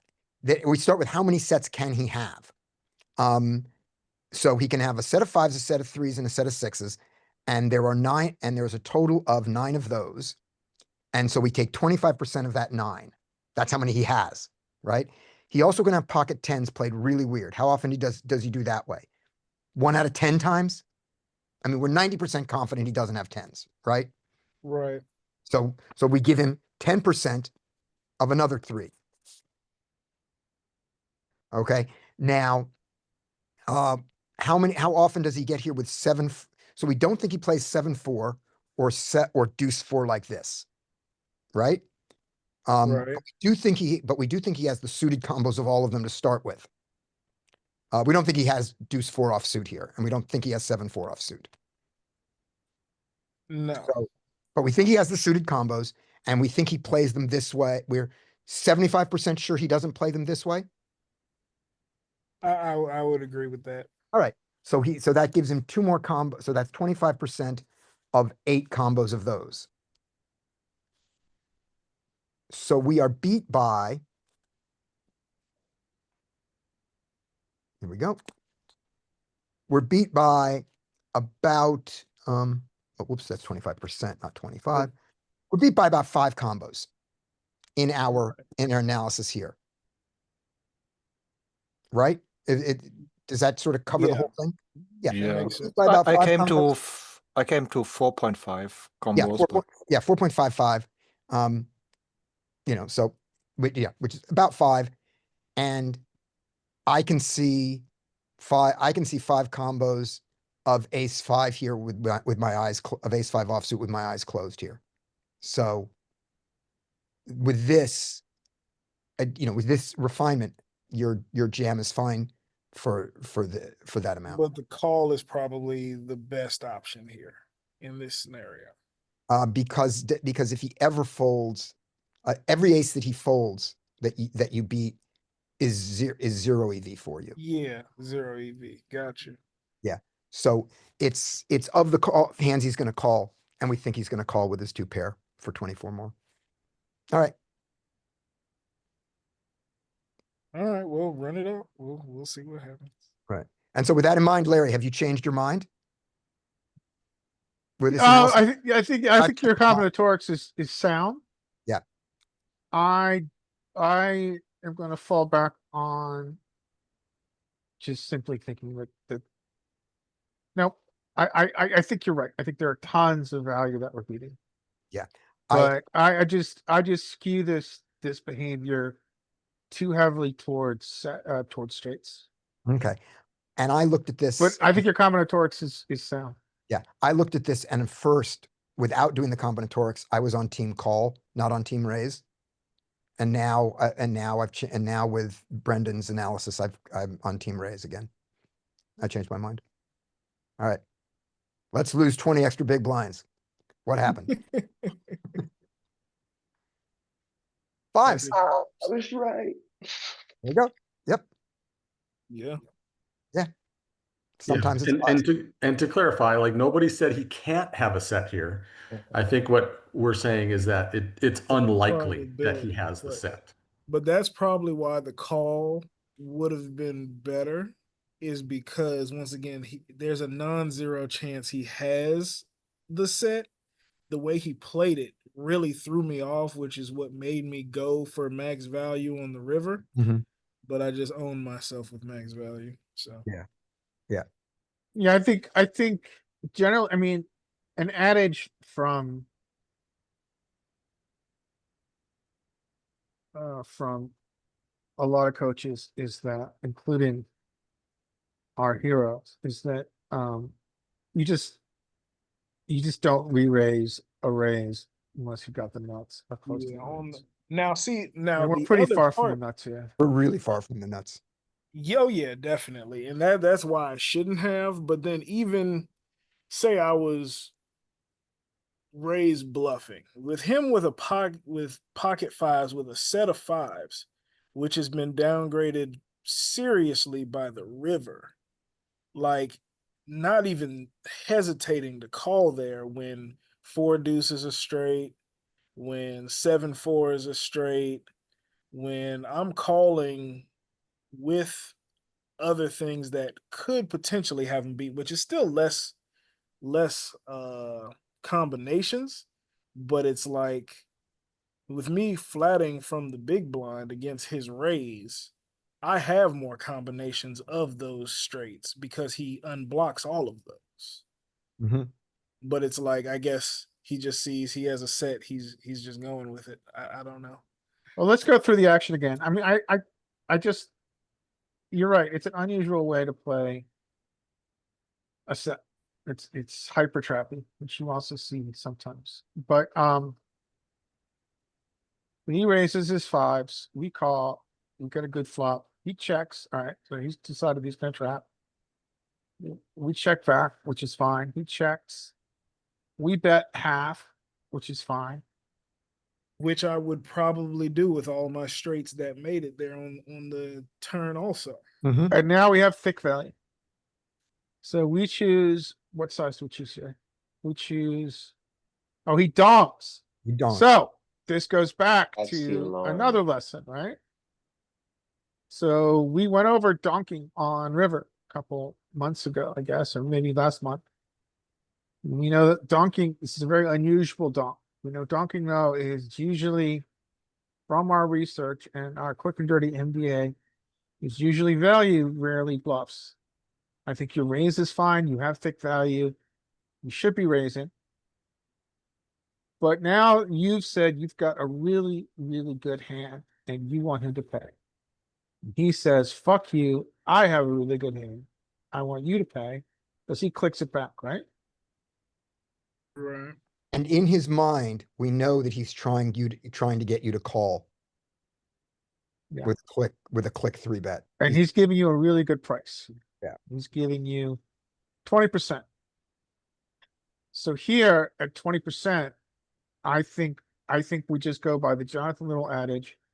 When you get raised and you don't have the nuts, just call. When you don't have 7-4 or 4-2, just call.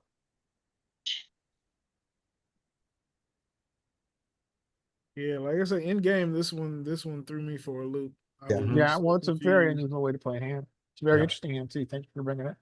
By the way, I put a link into chat. This is a replayer where you can, it's free. You can upload hands and it will present it as a replayer.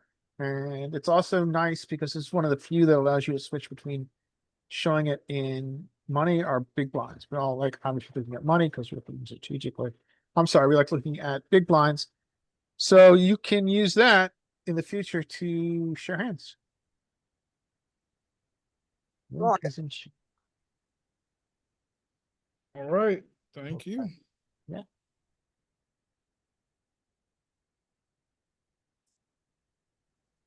All right. Man, So does anybody else have a hand? I have some hands, some freshly downloaded, and I could kind of go over how I review some of these sessions. Mike, let me finish my last two live hands from that session. We'll be done with that one and then we'll do yours. Does that work? Okay, sure. Thank you. All right. Here we go. I don't need you to, there we go. Okay, here we are. You're Uh, back for the duration, right? I'm back for the duration. So the combinatorics we did here, this was the little thing that I did quick and dirty. I just put up, I said, oh, we think that he's got of his sets, he's got these 25% of the time. Now that we know that he plays a set like this sometimes, if we changed these numbers and said that this guy plays it this way,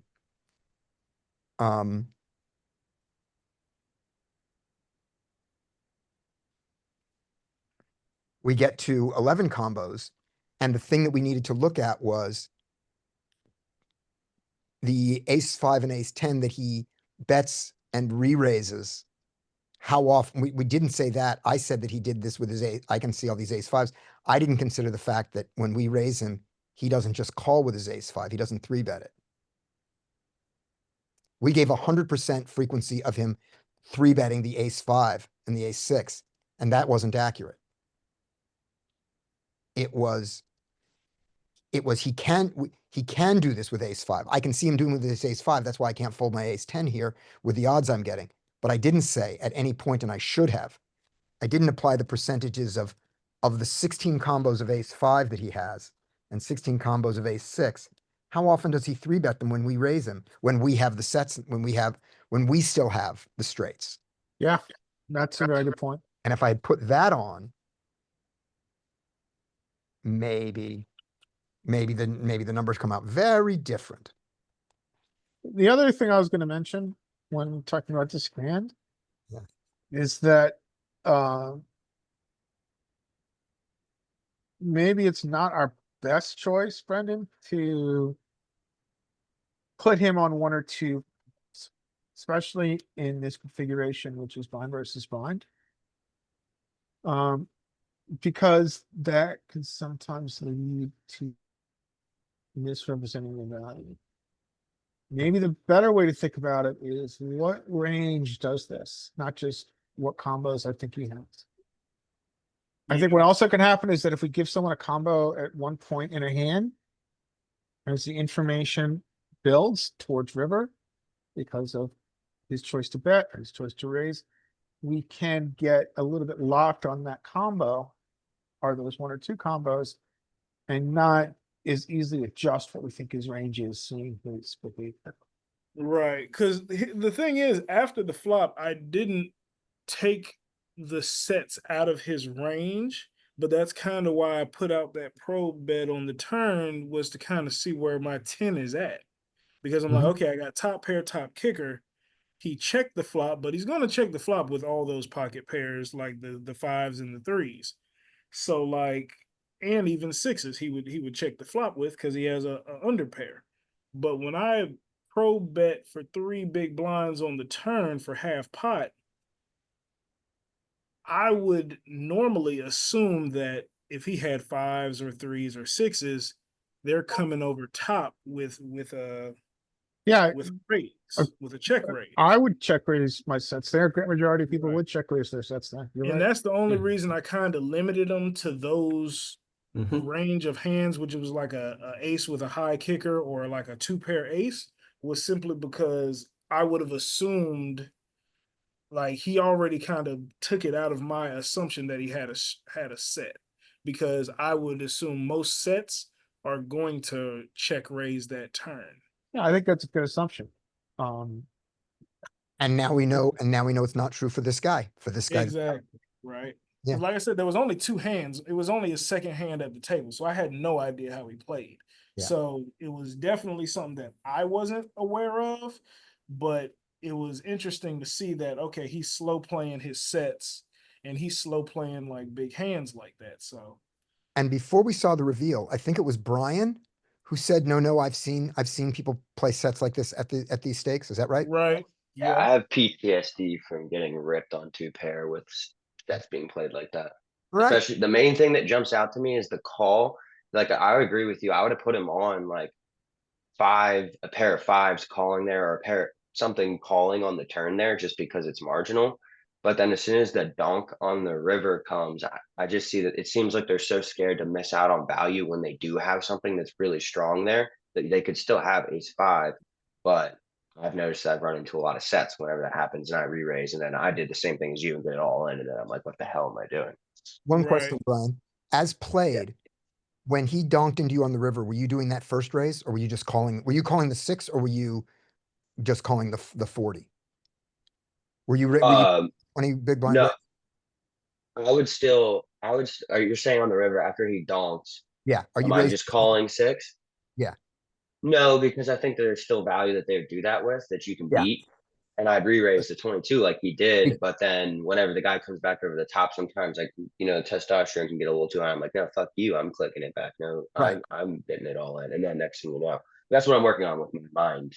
My mental. Yeah, I'm with you. I'm with you on there. I think the river raise is great. I think if he jams the river, if he 3-bet jams, I'm still calling with my ace 10. But when he gives me the option of only calling 20 more, I'm not putting in the last bet instinctively. And then now that we I look, agree with that.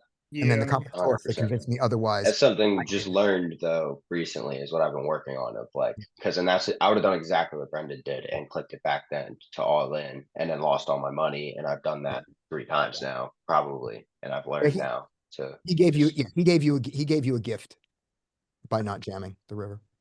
Yeah. Now here's the curveball. What if I check back the turn? Because he check flop, check turn. If I check back the turn, He donks the river, you absolutely raise. right? And then when he re-raises you, you absolutely look at it and go, how you said I'm so high in my range. You go, not really. Because it's easy for him, because he can have any of the straights. Is that true? Yeah, I'm just not when it goes I think bet you could put him raise, on 7 and 4 they go diamonds. 3, and they go 3, you count how far you are away from the nuts and you're Yeah. and you don't have to think about how realistic it is for them to have them there because Right. the game went check, check, check, check. I think if I check the turn, it doesn't get all in on the river, but at the same time, I'm still losing a lot on that river. Yeah. He bets, you raise, he re-raises you. I probably call it that. Yeah, and you call. Yeah. So let me tell you a thing from let me do one more thing and before we go on, which is this is a thing from the language of poker from fixed limit poker. When you bet, you say, I believe I have a hand that's good. I have a hand, I have a top pair, I have a pair hand. When someone raises you, they saying, I can beat the bottom half of your range. I can beat, top pair. When they re-raise you with a third time, what they're saying is, I can beat 2 pair because you've got that. And now you're saying, wait, I can beat more than that. You have to, you do an incremental jump each time and you didn't make that last jump. Right. Because when you raised him, you're saying, I'm not afraid of an ace. And he's saying back to you, I'm not afraid of your hand that beats an ace. That's a good way to think about it. Right? And he can be wrong, but what hands, just with that simple language, what hands can he have that aren't afraid of your hands that can beat an ace? It ain't ace 5 anymore. The hands that I said there, I was just wrong. Okay. Moving on the Yep. last 2.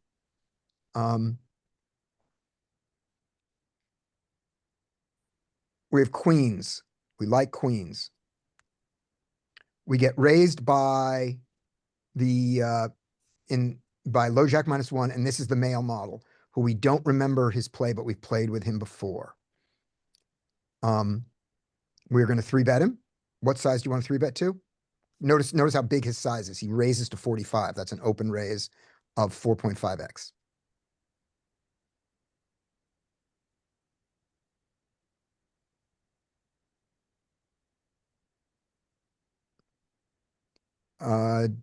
If no one's going to speak, then I'm going to say, Dean, what size? What size you want to go to?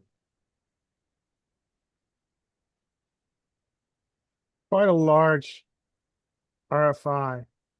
Yep. Is it large for this game? Yes. Most people are going 30. Yeah, 30 and 35 are common. You see a few people who are doing 40s. And you also see 25s. So You those stacked up this 150 big blinds effective. yeah, I have a lot more than that at this All point. But he's got in the range of 1,500. I've got. I like $200. Mm. I So like $200 live. okay. Because he's claimed he really likes his hand with this big size, therefore he's gonna call it, and my hand is way up in the, I like my hand range. And I don't want any flats and three bet behind. Okay, Yeah, I mean, so I think live, what I've noticed watching Bart Hansen and some other guys talk about their live hands, Mhm. they're using larger sizes than what we use online or what Solver. They are using larger three bet sizes. okay. I do 145, Yeah, I mean, that's standard. I think that's fine. which is, 3x on this is 135, and I pushed it up to 145 saying, oh, well, if you like your hand, you'll go for a little inching more, but you would go all the way to 200 here. I would go to 200 just from what I've observed, listening to hand histories from people at Crush Love Poker. Okay. Sounds good. We do this. Okay, we don't get four bet. That's interesting. All right. Look at that sweet baby there. And that's in the notes. And by the way, the suits on this are random. I don't remember when I put these in after, I didn't write down the suits when I was doing it. So But it was likely rainbow, right? no, there could have been a flush draw. I might have had the one of the suit. At the moment, I looked at this and I said, I have queens on the jack high flop. Look at that sweet baby there. And didn't remember anything beyond that. I did not. So, okay, one question for you here. Yeah. So your SPR is around like 4 point whatever. Mhm. Are you now thinking geometric or is this hand not good enough to think geometric? I'm curious. I don't know. This hand is good enough to get it all in if I'm the only one doing the betting.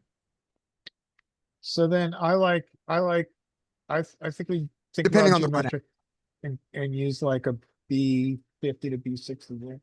Okay, You go bigger. okay. You can I- play this two-street game, that's fine. Yeah, I started with the small bet, with the 1/3 bet without thinking about Geo, just thinking about, I can definitely bet this flop.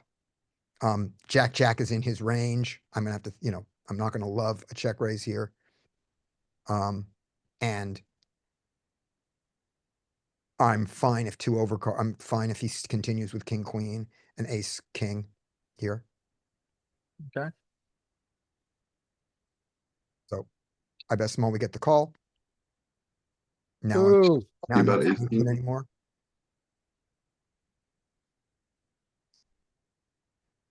He checks. What do you want to do? Did you already give us the notes on this player? Only that he is a youngish, not young, not like in his 20s. He is good looking white guy. And the way I remember him is he's the male model. That's his name in my head. And I've played with him before, and I didn't remember how he played.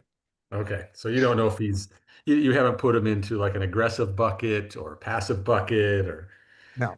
if that's the case, I think I would check behind. All so right. the first question I ask myself here, how much of a nightmare is it if he check raises? And I would say with your additional ounce to the 10 to the nuts, it's a big nightmare. It's Yes. horrible if he check raises. So I would Yep. check as well. So we check off. Also, on the turn, if we bet here, I mean, if he has a hand like pocket tens, he might just fold. And we don't want him directly to fold pocket tens, right? You talking about on the turn? Yeah. I mean, I- it's pretty hard. He's But will he continue when we bet here? Because his hands could be king, queen, in my mind. King, queen. Yeah, maybe some ace, queen with a backdoor. Mhm. Yeah. Ace, king. Yeah. And some jack X. And we think it's more likely that if he's here with a jack, we think his jack is ace jack and king jack more than it's queen jack because of the queens we block. And we can't say that our queen blocks him to having queen jack of hearts because we don't know what the suits of these really were. Okay. So we go check. The river is a jack. He checks. It's thin value. Yeah. He wants to go for thin What is, value. what do we, Check. what, our thin value would be like This is tens and this is eights, and that's it. yeah, check, check, check all day. I'm So, so with Mike. I am so with Mike on the check. This was, this, yeah, I did not think twice about this check. I Button, would be fist pumping that he didn't bet the river. Yep. Exactly, exactly. Oh And my. said, and by the way, this is my fist pump in my notes. That's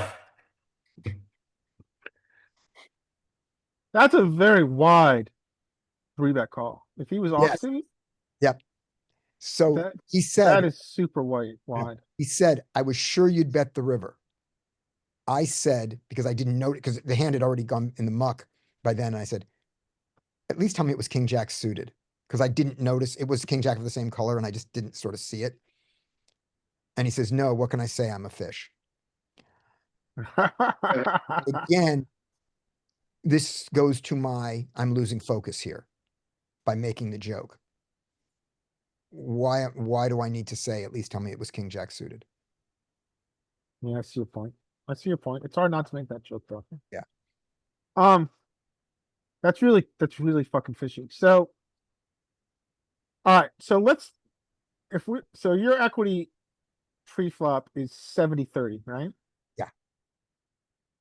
And he's calling this shit hand. This To a dominate, it's often dominated hand. Yeah, to an early position. Well, he is yeah, he is technically dominated. I mean, yeah, he's gonna be dominated time against ace. No, I'm king, saying ace no, no. king. Queen actually dominates king jack It does. because you can hit you can hit, you can hit your card and still be behind. So, Domination, but it is dominating.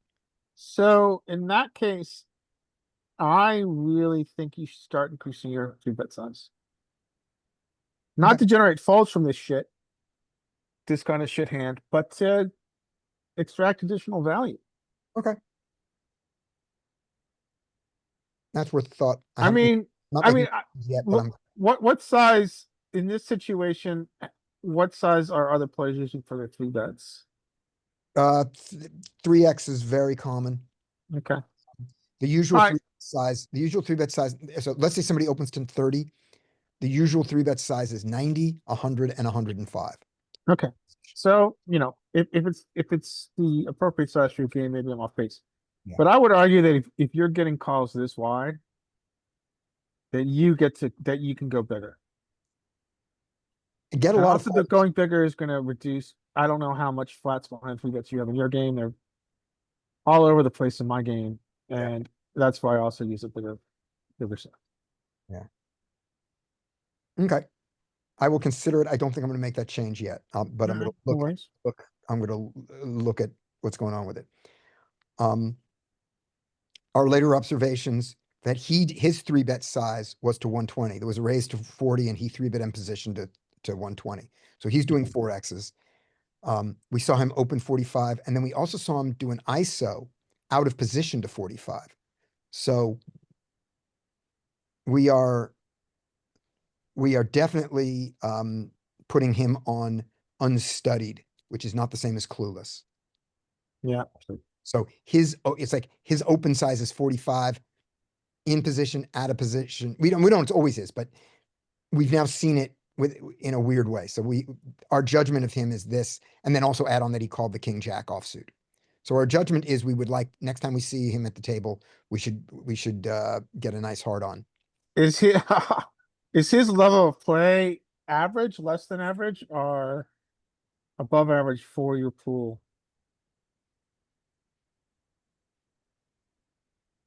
Okay, I don't have a sense of average, but he's one of the players I want to see at the table. Okay, so he's a mark. Yeah, he's a fun player. He is somebody I want to be playing against. And there are people there who I know who I don't want to be playing against. So he is below he's below my skill level. I don't have a sense of the average skill level. But I show up the table and it's like, I don't know. You're better than me. You're about as good as me. You're worse than me. That's how I do it. And then I don't have a sense on the average of a table, like how often I'm, when I'm sitting down at the new table, I'm looking for how many people here are obviously worse than me. And if it doesn't get clear within 30 minutes, it's like maybe nobody. I don't like this. Yeah, I don't have a Yeah. sense of the averages. Gotcha. Okay. And then the last hand of the session is this. We have ace jack. We just open ace jack to 30. We get a call on the button and a call in the big blind. And we flop straight draw with backdoor diamonds. Checks to us. What would you like to do? I check high freak here in the middle of the sandwich and see what happens. Mm-hmm. Okay. However, I do too. betting, I think, is also in the cards, like theoretically.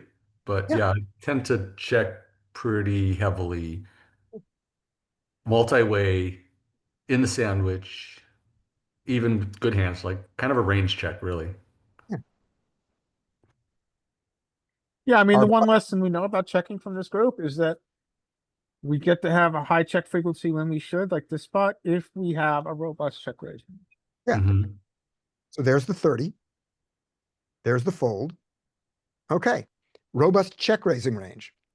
This definitely falls in there. Gutter, overcard, backdoor diamonds. Oh yeah, I'm check raising. Okay. So it's a check it's a check raise candidate. Definitely. Is it a fold candidate? No, not a fold Yeah. cabinet. I agree. So we're deciding between raise and call. Yes. Gotcha. Now I'm going to add one other wrinkle to this. This guy we've seen him open limp before. Mhm. And he bet 30 into 100. 30 into into- 90. 30 into 30 100. 100. Actually 90. Remember, there's take out the rake. 30 Okay, into 90. 30 into, so you bet a third.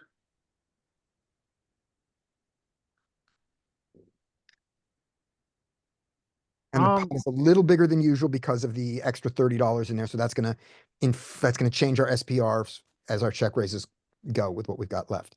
Okay. so he's an open limper. Mhm. What if you had to ballpark his V pip here? 50%? Don't know. I Okay. don't have a note on him. And let me see if I even remember which guy he is. Let me see if there's a note on here. No, I don't know. So I would check raise this pure with the ace of diamonds. Mhm. Here, because it's small size, maybe I call a little bit, but I think you still have a good check raise candidate. This time I chose the call. I think that's fine. Don't hate it. Check raise would be fine. Flush comes in. Open-ended. This is great. Never, Okay. so picked up Yeah. equity, not folding. Alright, so now his sizing is important here on tone. So Right. he used a B30 and Right. now he uses a, Oh, so you're never betting out? I would use a check raise before I use a donk. Me too. Check. He bets 60. Okay, so this is a pretty small size. So he went from a B30 to another essentially B60, 120. B33 to B38. Alright, so now you got a really good, I think you now have made the choice to YOLO this spot. Right. And I would do a Because of 240. what? Because why do we get to check raise here? My opinion By is the that way, his we check raised. We are check raising here. Absolutely. my Why? opinion is that his sizing is non-polar, and Mhm. it says, and it speaks more towards a marginal hand. Like I would Mhm. give him a lot of 10x here, a lot of bad queen x. It is uncomfortable with this 9 turn, Right. and we have a shit ton of equity. Right. However, when we miss, which is going to happen 60% of the time on river, we're going to have to prepare to fire, and we're going to have to fire big.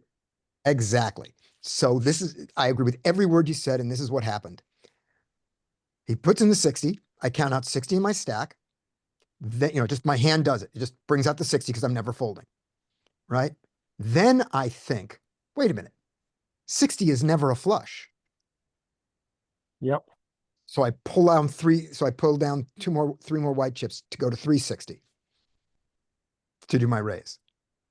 And then I go, but Larry told me that I'm only going to hit my hand 40% of the time.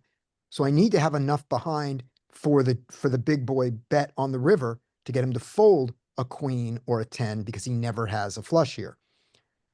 So I need that extra 100 at the end because he's got 11-10 now. You're right. Good call. So I want to go anti-geo. So I put down 60, grab 300 more, then pick up 260 and put it in. And so if he was watching me and he could tell my exact thought process in real time, that's what happened. Okay. He calls, great. And the river is what's the funniest card to get on the river? I would say the funniest card is Ace of spades. Ace of spades is kind of funny, but this one's the funniest to me.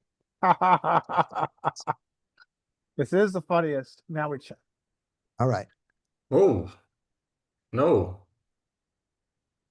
Okay, maybe we don't. I don't, I'm thinking this is kind of good for us. It is well. I think the But I theory don't is think I don't think it's enough that we're gonna win when we check and he checks. we should put this in solver. I think essentially when you have showdown and he's called your check raise, we do a lot of checking. I'm not saying solver's the right. And Mike, you're approaching this a lot more aggressively, which I totally respect. The way I look at this is that yeah.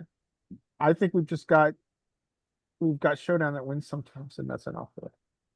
So What were we winning against? Ace 10 with the ace of diamonds, king 10 with the king of diamonds?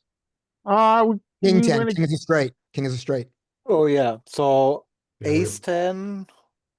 ace Let me see. 10, random, like ace 5 with the ace of diamonds. We don't even beat 10-8. It's also straight. Yeah. So We don't. I mean, when we check, and he checks back, we don't have to win we don't have to win 150% of the time. We just have to win sometimes. mhm. but I we have could to be count wrong. on him I folding could be ace wrong. ace queen and some two pairs maybe if we think he can fold two pair.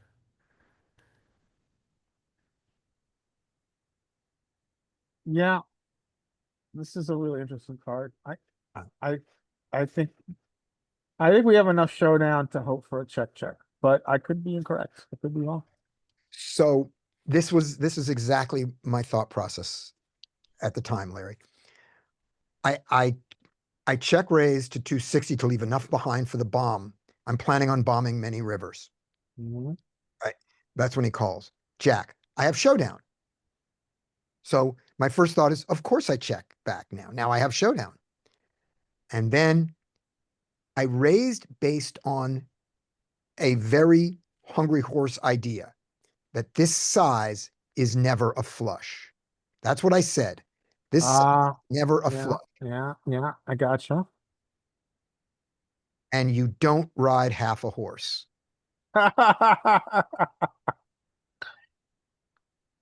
Yeah, my thought process is very solver based. It's not. Yeah. It's not Hungry Horse. Right, that I which is was- fine. And both are good, but this raise here was not solver based. I mean, I can do it, and I don't say the solver never does it. This is based on me saying this is not a flush. And Yeah, that's not yeah. true in the solver. The solver has flushes in all its sizes.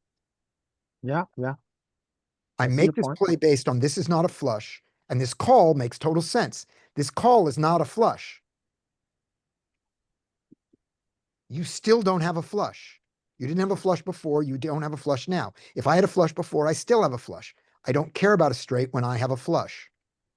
All right, I'm with you. And that's what it was.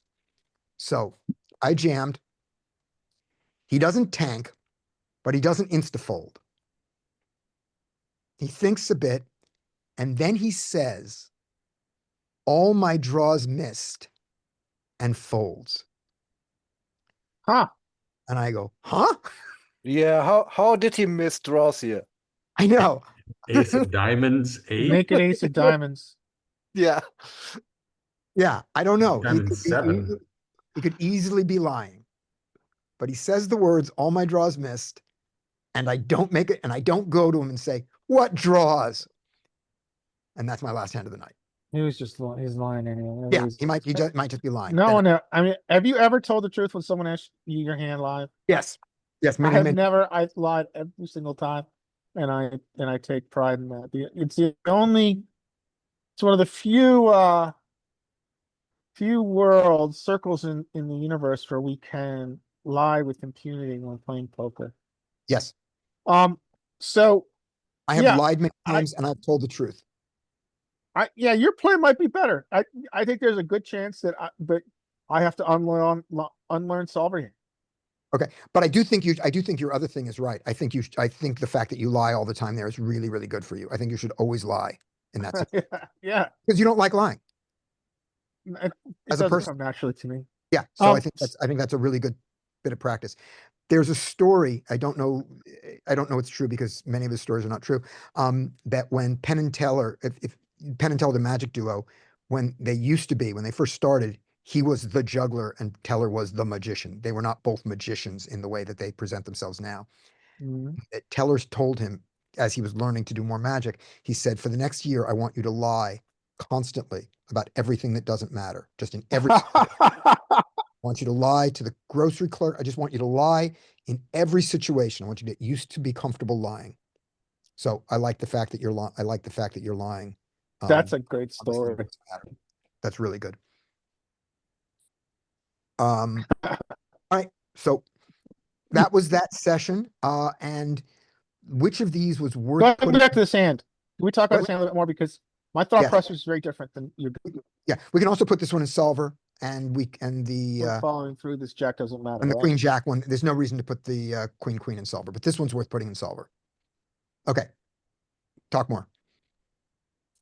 I lost. Can you guys hear me? I lost connection for a second. Gotcha. You're there. You're there. Um. Yeah, I think you guys. You put down, which makes sense. I'm repping the flush. I got a flush blocker. I'm going to continue to rep the flush. I don't care about mine. I don't care about my showdown. And I also don't believe That that makes this is, total sense. I go ahead. and the fact is, this could be the illusion of showdown. Yeah, no, that's true. Yeah, because like if it came an ace, then I could get behind checking. Mm-hmm. Yeah, it's just, I might be thinking about this hand wrong. And can we call a bluff with this jack? No, right? That's true. Heck. If he had draws, he would likely bluff them. If he bluffs them. And then you're fucked. If he bluffs them. We don't know that he does, but. Okay, so, Oh, he clearly doesn't bluff his draws because he said he had a draw. but he bet. I mean, he bet the flop and bet the turn. Oh, true. Yeah. So he just didn't do the power bluff on it. Okay. Wasn't this multi-way on the flop? It was. We're gonna have to lose the multi-wayness and be hijack versus button, which is not the worst thing in the world to be. Okay, so hijack raises, button calls. We go to a flop of queen five of diamonds, 10 of spades.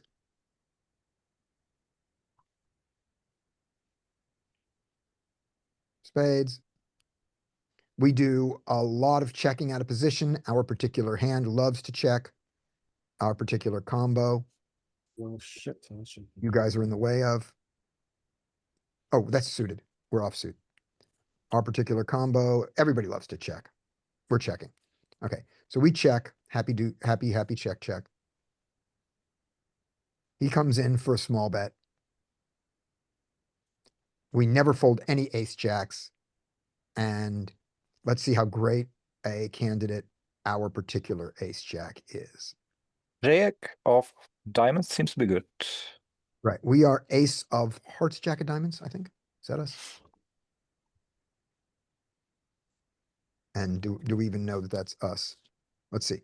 We're ace of hearts, jack of diamonds. Okay. Here he is. Where's our ace? Where's our ace of hearts, jack of diamonds hiding? There it is. Yeah, so perfectly good check raise candidate. Larry, who you said it, I didn't do it this time. Perfectly fine.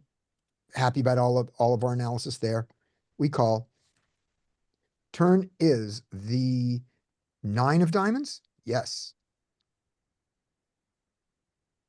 Because we go open-ended on the 9 of diamonds. We don't bet. There is no donks on the entire range. We like that. We prefer the check raise. He bets small now. Let's see. So, He's got it. 7% of the time he's using small center. right. And his, sorry, wrong button. Alright. His size is, let's just get this. He bets 6 into a pot of 21.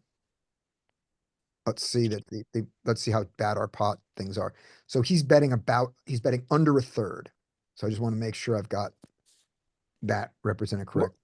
So the pot, Sorry, isn't isn't it already added to the pot? Wasn't this I think you're right. one? Yes, It was yes. 150, right? Thank you. Yes. So he bets 60 into 6 into 15. And this here, the pot is 12. Like The 6 into 340. 15, this is the same as about 4.5, right? So it's right between these two, but it's certainly not 7. Yeah, so he bets small. Ace with a jack of diamonds. Loves the bluff. Yeah. Yep. Loves it. Let's do it. So we are not horsing. We are riding a solver right here. Away. There we go. We bet. He calls. River is the king of not Jack, right? Jack. No, Oh, jack jack. of It's the jack. That's why. Right. It's the jack spades. of spades. Yes, thank you. The jack of spades. And We can jam. it's a Oh hard. wait, Here you go. Does a lot of checking. It jams the ace of diamonds more than the jack of diamonds. Well, also has bets. It loves blocking the flush. Yep. Loves blocking the nut flush even more. And it's No, not flush. Yeah, good point. and our jam is not an overbet here anymore because of the sizing. Our jam was Yeah, it was like a B 60, no, 70, it's 80. just an overbet. It's B150. We jammed B150. Oh, it was an overbet? Go. But I thought it was less than pot. the pot is 677. We bet 910. We wanted to have a beefy. We needed a. Oh, good. Oh, yeah, then I think that's even better. I thought it was less than pot, and that's why I was a little worried that you wouldn't want to jam because it's not a very big bet, but that makes it even better. I made sure it was a big enough bet. That was the pulling back the 100 because the pot would have been 200 more, and that would have left me with a pot size bet. Yeah. Yeah. So that was the thing I did. So yeah, we're fine. The solver size that it likes the most is 21, which is, it likes a 75% pot there. It doesn't hate a jam, and it loves a jam with the ace of diamonds. So solver approved, not solver mainline. Yeah, we're both in the same. Yeah. Either of our plays are fine. I think your play, I think, probably is better live. and also I heard from someone when you have mixed blinds like this, yeah, and you know what your player pool would do, you can always choose the best option, and it's not even obvious that you are exploiting something because that you're again. using. So as long as you're using hands that can mix, you could just choose one of these options and exploit your opponents by that Right. without it being obvious. Because even if he's a good player, he knows it's not a bad play. You can do Right. that, and he cannot figure out that you actually exploit Yeah. by overdoing it. That's Mhm. what I mean. Yep. And the counterexample of this was two of the better players in the world, Daniel Negreanu versus Doug Polk, in a heads-up battle that was tens of thousands of hands. So where they could do that. And one of the things that Polk observed was that Negreanu was over bluffing the hands that were good bluffs and under bluffing the hands that were bad bluffs. Hmm. So, it'd be like if you simplified your strategy in a way that no one would ever catch, which is, if this one is a 75%, if these cards are a 75% bluff and these cards are a 25% bluff, I will bluff the 75% 100 and the 25% 0, right? I'll have the right frequencies and you won't be able to figure that out. And so because he saw that going on, Polk was able to, get that extra bit of information that now when you are bluffing, you're more in this region. He said that. We don't know if it's true. And this is Yeah. ever going to happen to any of us. So Yeah, I see, but they had databases to back it up, Yes. right? Because they could see all the hands Yeah. afterwards. yeah, they had a team, and at least one of them had help. Not while Oh, playing. both of them had a team. Yeah, he had a team analyzing it for the next day, for the next competition, and that was okay. It was my team against your team. Yeah, he folded two pair. So Dean pointed out something that I agreed with at the time. When we check raised, he folded out the stuff that the jack has showdown against. That's a very good point. Yeah, that at the moment of it, I looked at jack and I went showdown, and I go, I don't have showdown here. And then, but I did not realize just how solver approved it was. Okay. I don't know if I got the positions right. Were you hijack? Yes, hijack button, big blind. This is Okay. great. Thank you. Yeah. So this is the first time around with ace jack. Hmm. Of course, it likes having a diamond to c bet when we do more often, which Yep. we kind of figured. And I thought it would be a decent board that if this was, we were, like we talk about checking a lot, multi-way, this is a decent board for our hand in particular to go ahead and c bet and their Yep. ranges. But yeah, so we did check there, right?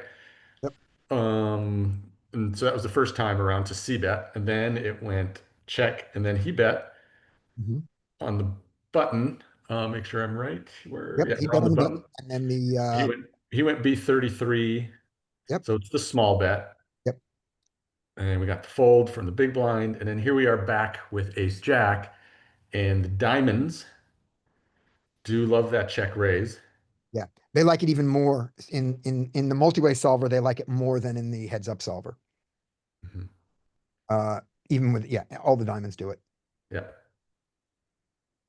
So anyway, just wanted My to, particular one was spade diamond, which just loves doing it, but doesn't hate it. But the check is also fine, yep. and the call is fine. And that's as far as we can go. Great. Okay. And you had some hands. Sure. Do you want to do that?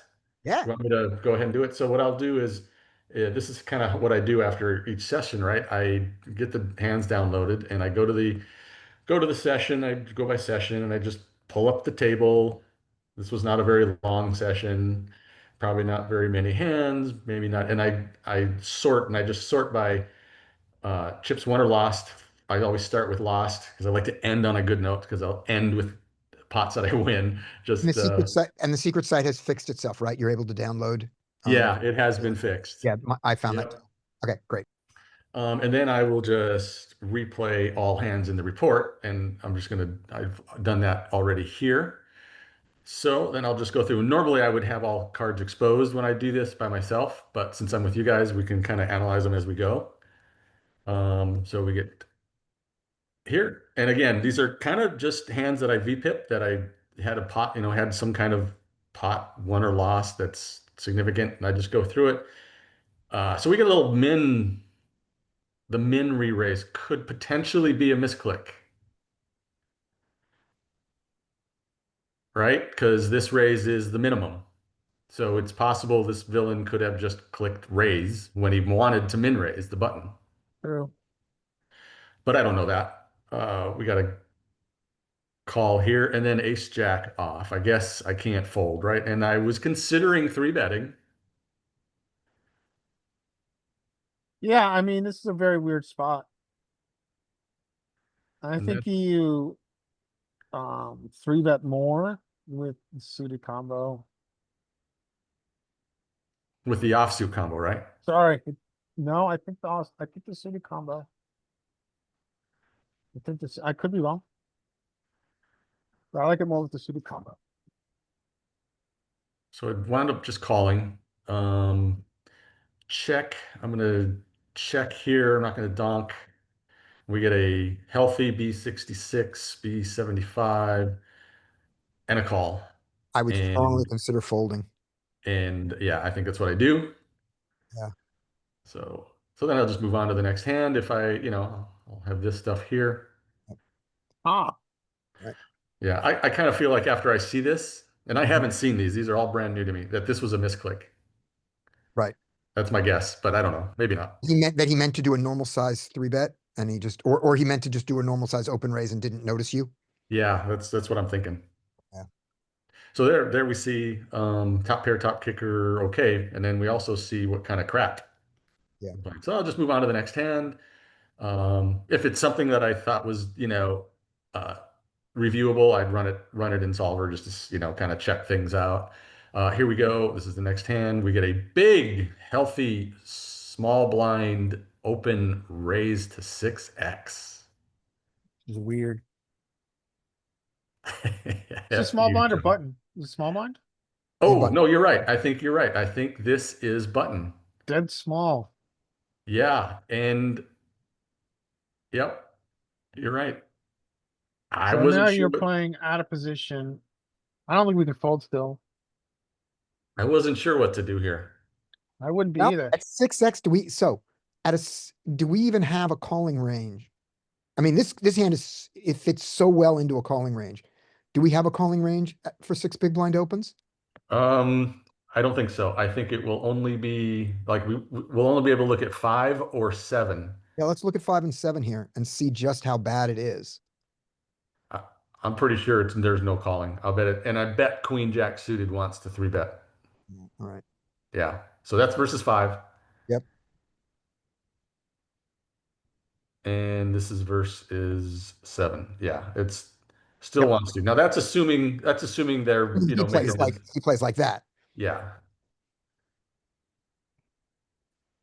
right. I mean, I'm gonna go ahead and say a 6x open probably isn't gonna be this range. I'm gonna say it's tighter than this range. Yeah. So I don't know. I think I folded, but that's probably a mistake. Now, Okay. now we see. Now we know something about his range. Yeah. Yeah, Well, but of course, in the rest of the session, we don't know that. No, I'm saying now we know about, about an opponent, about our generic opponent's ranges at 6x included. Yeah. Yep. So that pretty much, so I think the next hand is probably something that we don't play. So I just move on to the winning pot. So let me slide this over so that I can get down to the bottom half of this session, which is all of the winning pot. So we don't see the dirty word. Okay. And here we go. We have 10 on the button. We raise.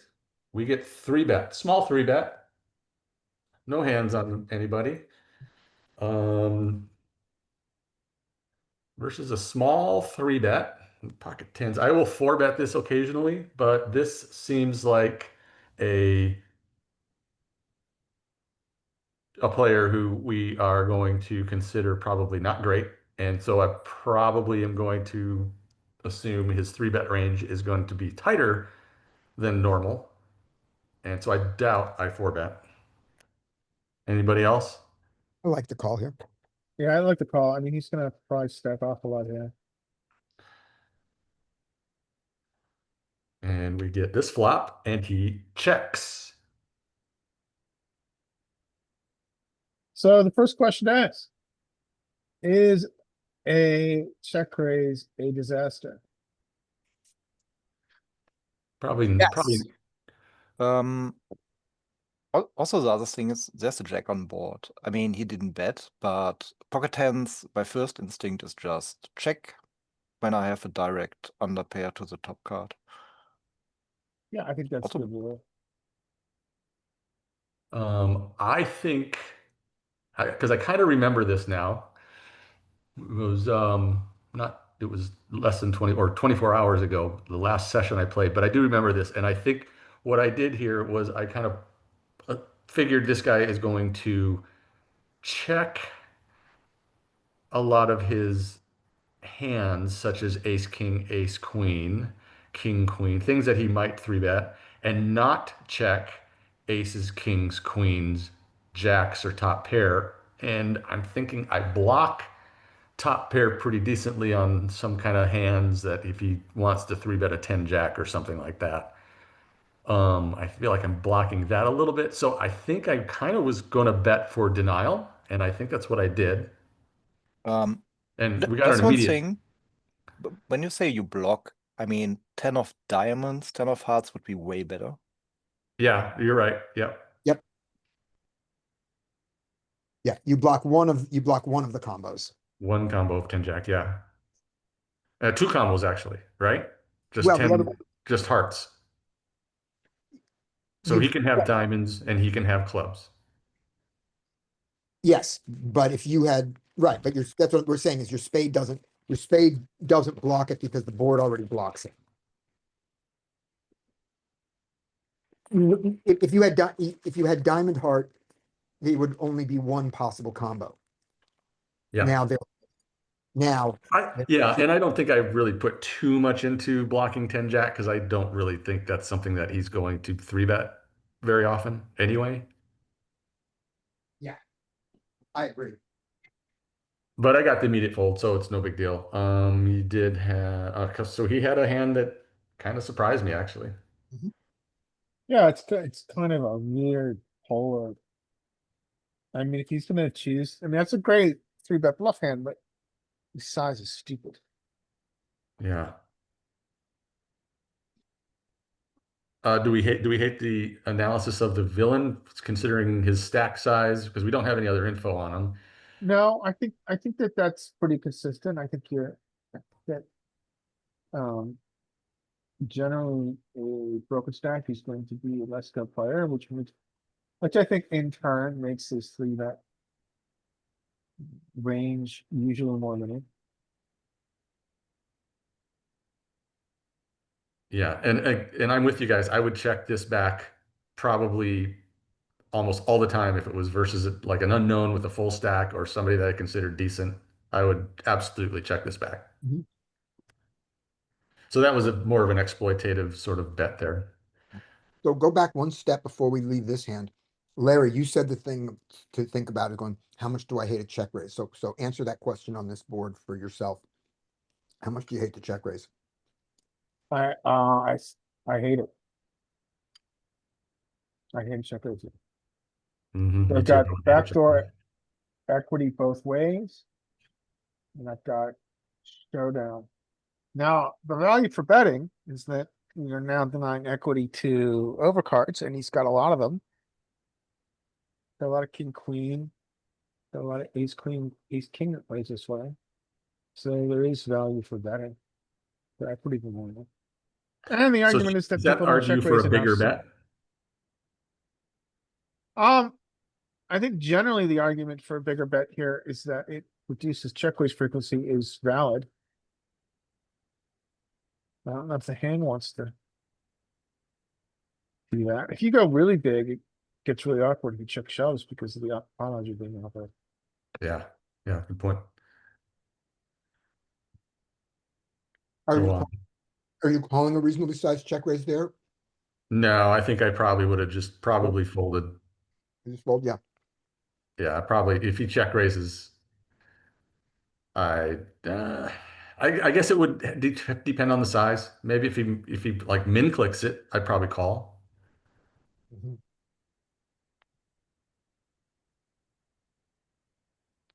Okay. So here we are, BVB. We raise, we get called. This might not be anything. Okay. So 11 hands, pretty active, loose, passive. I can get behind checking. I can get behind betting. Hasn't shown to be too aggressive in 11 hands. Not sure what I do. If I were to guess, I probably bet. I did. B50 and a fold. Okay, so that's that table with all anything more. Everything else is just blinds and Before you leave this hand, yeah. so your analysis, I think, is great of he's not a guy who's gonna be stabbing that often, so I'm gonna bet, I can't depend on him to bet for me, which is great. I just want to point out the one other advantage of the check line. And by the way, it's not a pure, you mix the check line here, but one of the other advantages of putting this in your check line is you are not super vulnerable, and when you do the check line, you're going to get a lot more value from his 10x portion of his range and from his jack is 7-5 when he hits a 7 or a 5 because of your check. Mm-hmm. Because they don't have checks with a king here. So that's the other nice thing is the advantage of betting it is you charge the draws, you charge an ace, you get value from lesser kings, all those reasons that we know. And the advantage of the check line is he stabs a lot, but we forget to add in the other thing, which is not only does he stab a lot, but you're under repped. And that's the other good thing that can happen even when they don't stab. All right, moving on. Kept this on. This is probably just going to be a raise and a fold. Yeah. So that's that table, that session, and I would just go. I'm going to pull it off screen so that when I pull up the next table that was played during this section, we don't see the dirty word. Thank you. Okay. Let's hide the hands.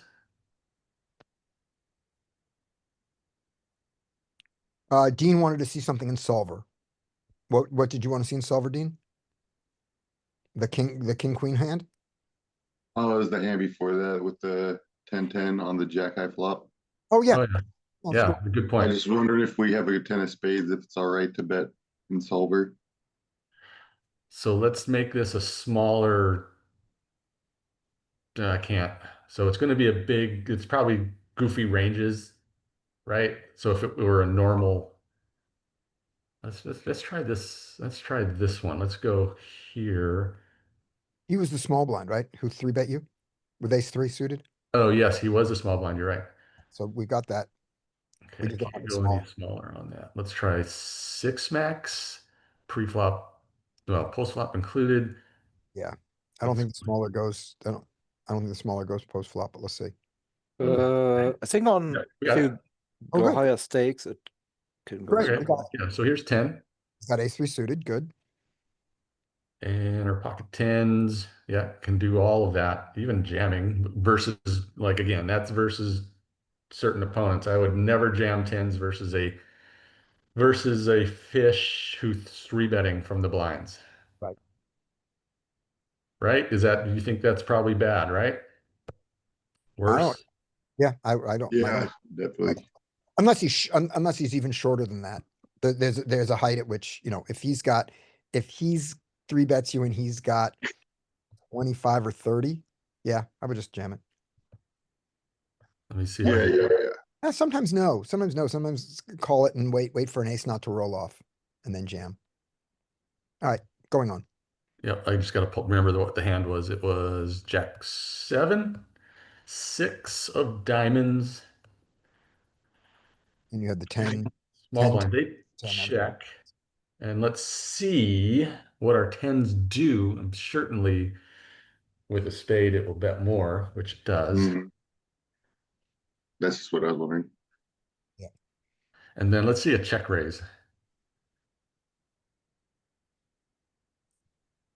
Let's say they give it, population tends to just go like the 3x sizing. So we'll just Mhm.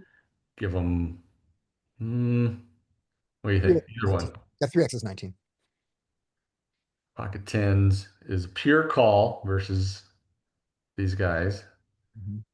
It goes bigger. Does it ever start to get not so good? Yeah. You're Oh, forward for bigger. Well, almost that's a immediately. big change. Supersizing. But nines don't. Because of the interaction with the 6 and the 7. Maybe Maybe there's that. they check raise like Bluffs. queen 10. Probably 10x, the bluffs 9, 10. in their range. You're He might bluff something like king 10, queen 10. right. And 8, so 10. your 10 might block his queen 10 bluff. Yeah. Not that much 10x though. The offsuit 10s.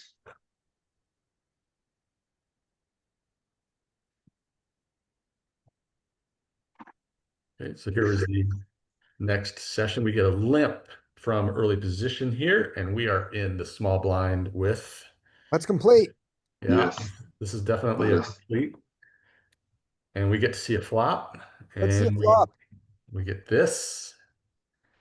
We're in the small blind. I don't think this is a donkable type of situation, Let's but lose I with do. oh, you donk. uh, not sure I like this. I don't know. Maybe it's okay versus. What do you guys think? So I think this board is great for the big blind. Right. Well, it's good for us too And in the small blind who's completing because it's not like we have a wide range too.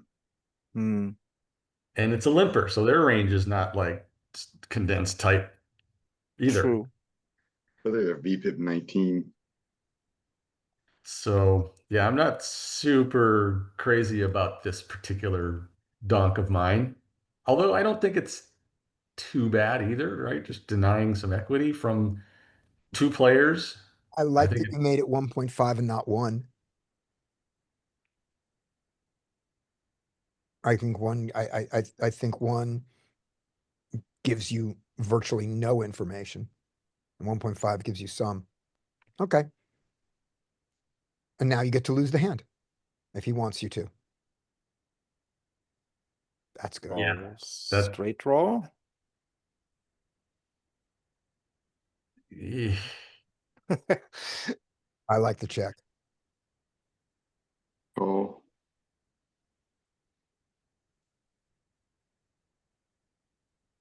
I like it. yay, no, yay, no. Who knows? Yeah, Is it good or is it bad? check call. That one would be kind of funny too. Okay, that size makes it easy, right? Yeah, easy Yeah. call. Yeah. Okay. Oh, damn, you gotta be on the turn. Ooh, Okay. he let you off the hook there, man. Mm-hmm.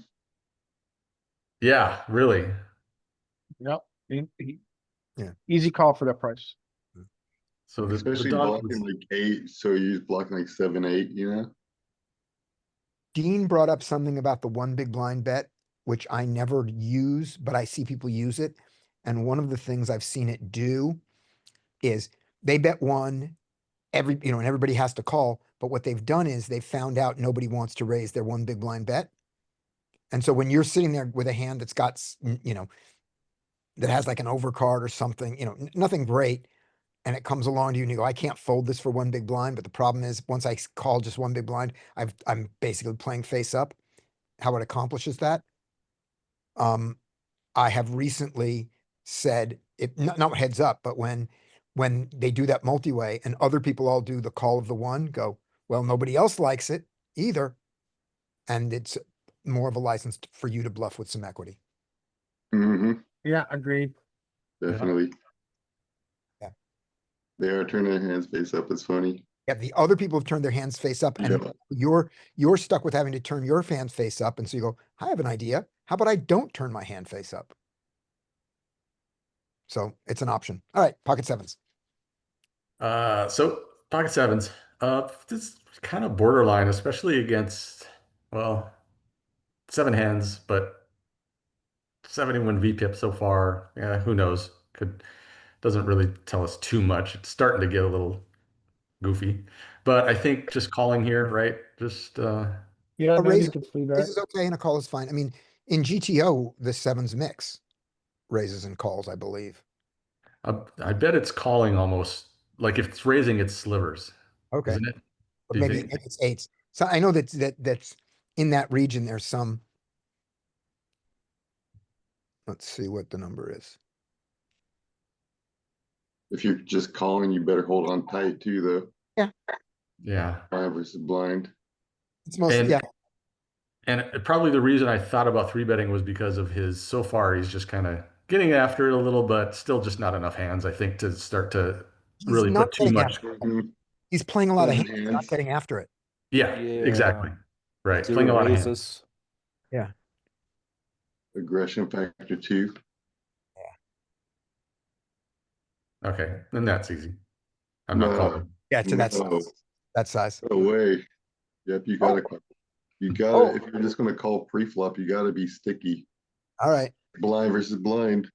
Okay. Now it's kind of shitty though. Like, ugh. Yeah. Like 10 jack, stuff like that. Ooh, Ace king, lot of outs, Hmm. including but his, he did have it pre. including his bluff the river outs. So it's a good thing you didn't 3-bet. He would have 4-bet you off that. Yeah, maybe. He could, maybe he's the kind that doesn't like ace king pre-flop and just calls and then says, I'm drawing. Yep. Standard raise, Mhm. check. Ugh.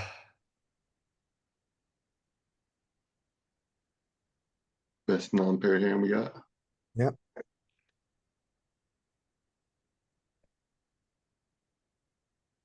Keep him honest once.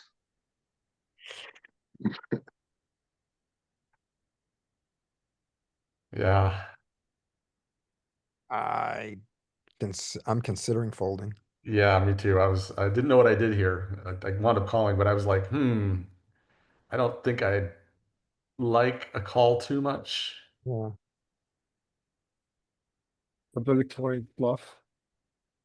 Is it? I don't You know. you might still have showdown here. I Yeah. mean, You have some showdown. I I don't know just what I think, do. I think we can get into a Before, I was lot of gonna his say, range. before we did it, that we have to target with our, what do we want to target with a bluff here? We don't need to target broken diamonds. The only things that we need to get on broken diamonds to fold is a deuce. So when we bluff here, we're trying to get the equivalent of a deuce, meaning pocket threes and fives, which somehow are here for some weird reason, or a jack. How big do we have to go to fold a jack and is it worth it? That was my question here. Knowing that the ace is already there and it's hard for us to rep an ace given this line.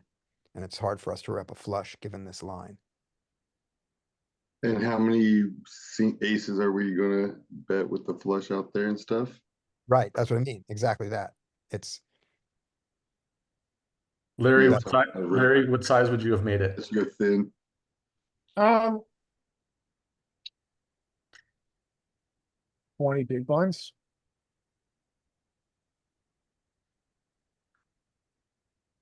Tony Big Blind's attempting to fold out.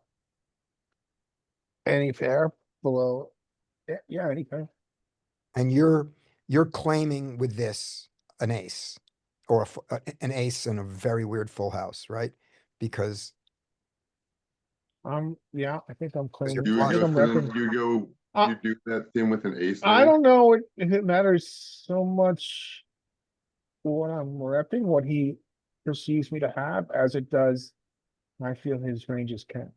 okay, I okay. would value bet King Jack here. I would value bet, possibly value bet Queen Jack here, I think. What size? And it would be like B60. 60. Yeah, Yeah, yeah, so smaller size for those, So you're value betting those because you're going to try to get called by worse. like tens. yes. So how big do you have to go to make sure that worse folds? Given that that's what you need to have happen. You need worse than a jack to fold because you,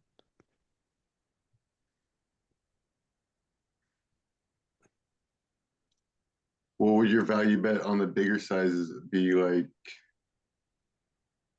Just flushes and full house? Or would you do it with any, like, would you do it with ace ten? Hmm. Yeah, I don't know. I got here with, you got here, you can get here with a bad ace. yeah, so let's, You can get here with ace five easily. yeah, for sure. I could have any ace almost. Yeah.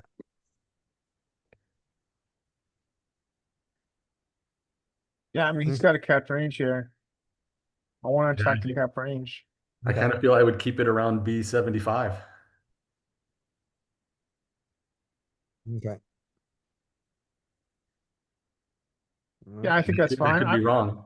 I would overbet, but I don't know if there's that much of a difference really. But are you overbetting, like how thin a value are you using your overbets with? Uh, Not much because this range is capped and I want to get called. If I have trip aces or a flush here, I'm going to use a B75. If I have a bluff, I'm going to overbet. Right. Okay. I'm exploitable. To the min cutoff, I think this is probably in the charts would be a fold. I'm thinking this is still a fold to the min. I think to the min 7-6 and 8-7 mix the calls and 5 Yeah, folds. Let's take a yeah, look at it. I think you're right. Yeah. It's in there. So many tabs. Oh, with the cutoff? Yeah, it was cut off. Okay. Oh, Oh. I got this button. Yeah. Okay, take it. That's with this rake structure. Yeah.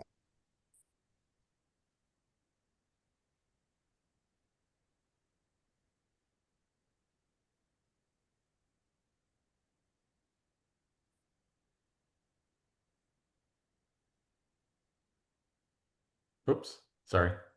I get And here. this is one's versus the button.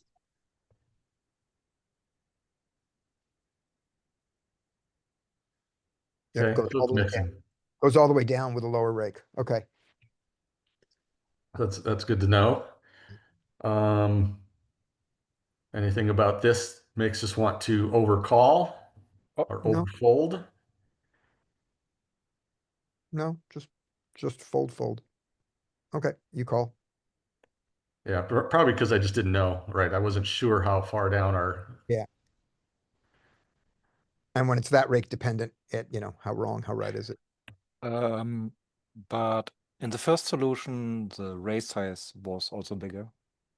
No, it was 2, wasn't it? It better be. I thought it was 2.5. here was the Oh. first one. Oh no, I'm wrong. Okay.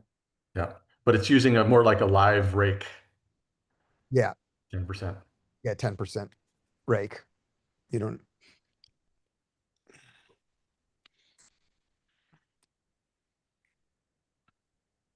Got a B75. you haven't lost enough money yet. Yeah, Sorry, but you haven't lost enough Uh, money. Now you have. yeah, Okay. overbet. Thanks, buddy. Thanks for bluffing me. Well bluffed. Yeah. You Okay. playing Larry over here?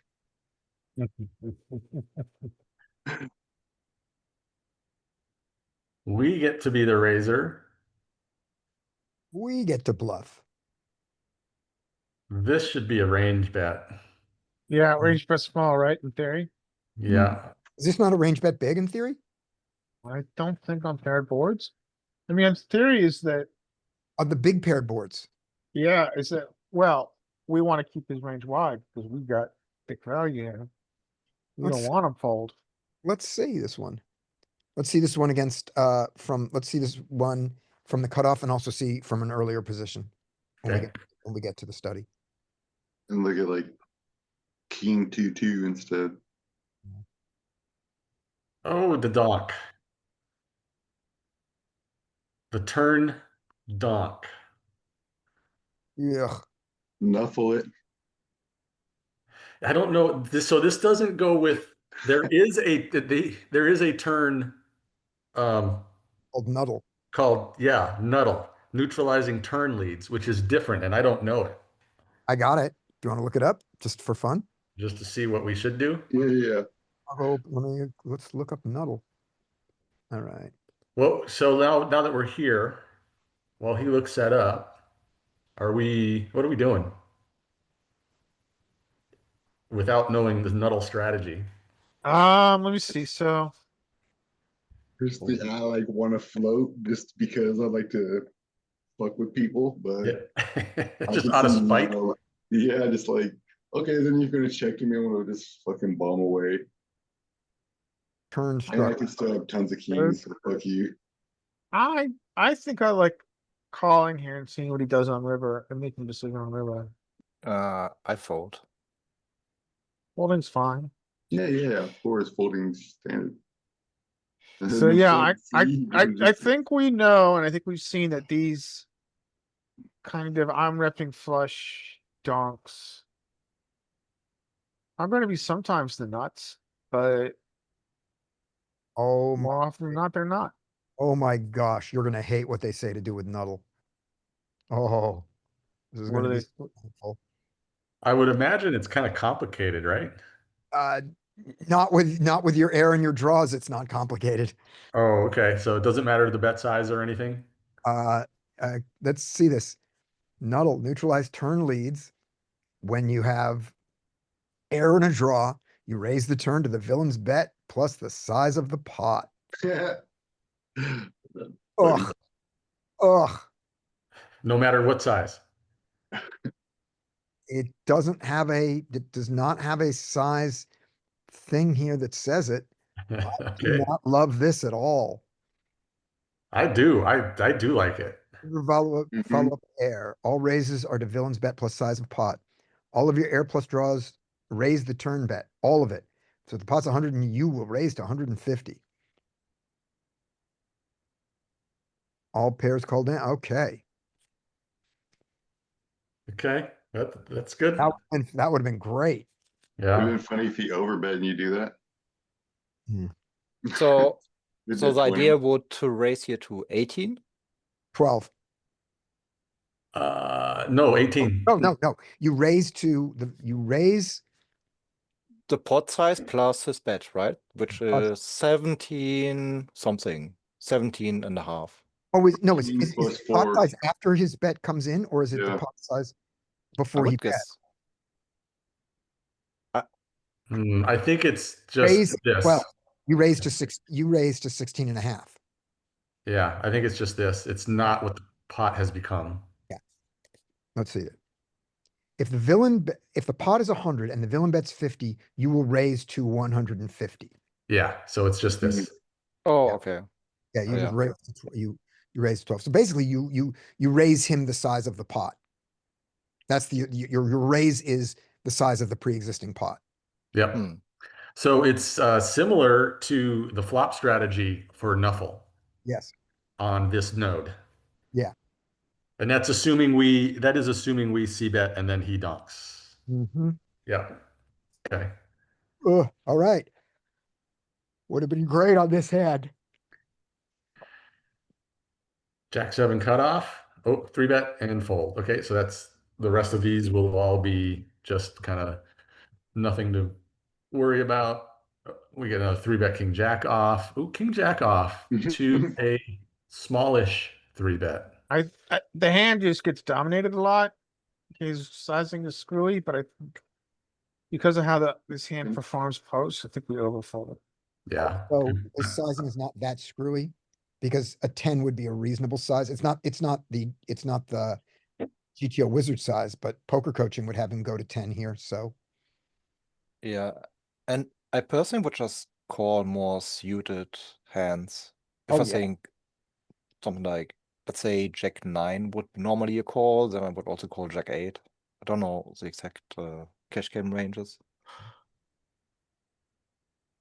Was it? We don't get a smaller. We don't get this small size.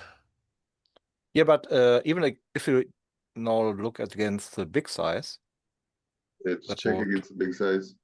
Yeah, it's got to be. It's got to. Was it big blind? Yeah, big one. The fold, big wait a size. minute, I'll get this for you. I got a nice place Yeah. where we're and here I would just Your initial call raise was all the 6.5, right? 8x suited. Yeah, we'd never. I knew that. I just wanted to know if we could get down into the smaller sizing if we I ever. I think I can for you. This is your, let's see, you're on button, right? Yeah. Okay. What if you do it against a small blind with this little What? bit smaller? 0.5. I've got it at 10. And King Jack is a pure fold to 10. So he goes to 9.5. So you're fine with folding. Yeah. Yeah. I figured that's good. Yeah. I figured it was a fold. I'm sure that I do. But The size that keeps you in there is if he does some weird thing like he goes to 4 or 5 and you go, okay, fine. what about 8? We saw that earlier. I'd still fold it. Yeah. It's probably best, right? Yeah. I mean, your reasons for folding stay the same. It's just that the cost of calling goes down and down. There's a certain amount where you go, okay, fine, take 2.5 more big blinds.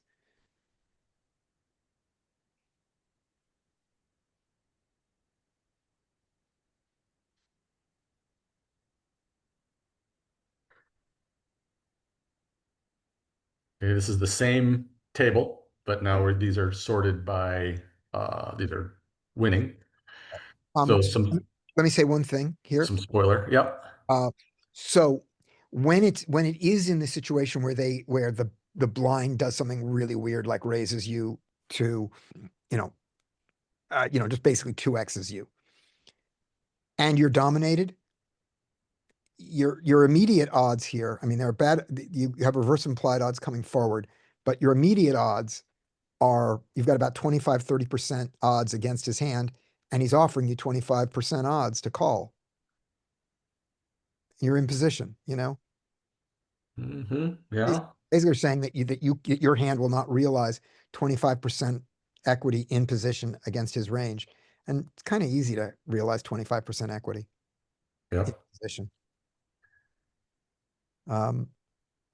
There are things that make it worse than that, but yeah. So I think the exploit is to call. All right. Don't fold. What's your preferred method of continuing? Call. It's mine. I don't hate a raise, but my preferred method is call. Anybody else? I would mix in a ISO here. I mean, at this VPIP, how many hands? 21? Yeah. I would Oh. ISO to 5. Okay. Yeah. I think that's pretty standard for me here. Don't hate it. And I would be It's- 50. Backdoor straight flush draw. We basically got a winning hand. We got a lock. Be 50. Yeah. I went for the B30 range-ish side. That's fine. Let's pick up equity. Ooh, we picked up the wrong kind of equity. Yeah.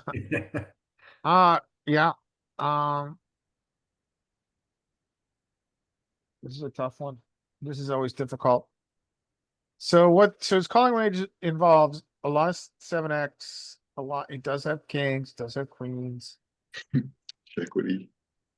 Does have a lot of flush draws here. I think we go into the check call shell. And I think it's spelled this way. I think He checked back. Checkity. What about a blocker? This looks like a good blocker sizing spot. Hmm. What does the blocker, okay, so Yeah. in simple blocker theory, the blocker has to be a thin They call value, by ace high, called by worse. So what calls us that's worse? ace 10, ace jack, Okay. There you go. Maybe some under pairs, but Ace you've nine. got a good point. You got it. This is a really shitty river. But that is a real thing. Yeah. Yeah. Okay. So check. Okay. So nothing exciting. Yeah. So this is normal fish play. Hmm. No thought about turning his zero equity into a bluff. Also limping Jack 9. flipping And call. leaving Jack and calling an ISO. Mhm. Calling an ISO. Without doing that, like if you're gonna super try to bluff people off the spot, it's not like horrible. But if you're just gonna play super passive after, Mm-hmm. it's like, Yeah. what are you doing? But don't tell them. Playing bingo? We don't tell them that we want them at the table.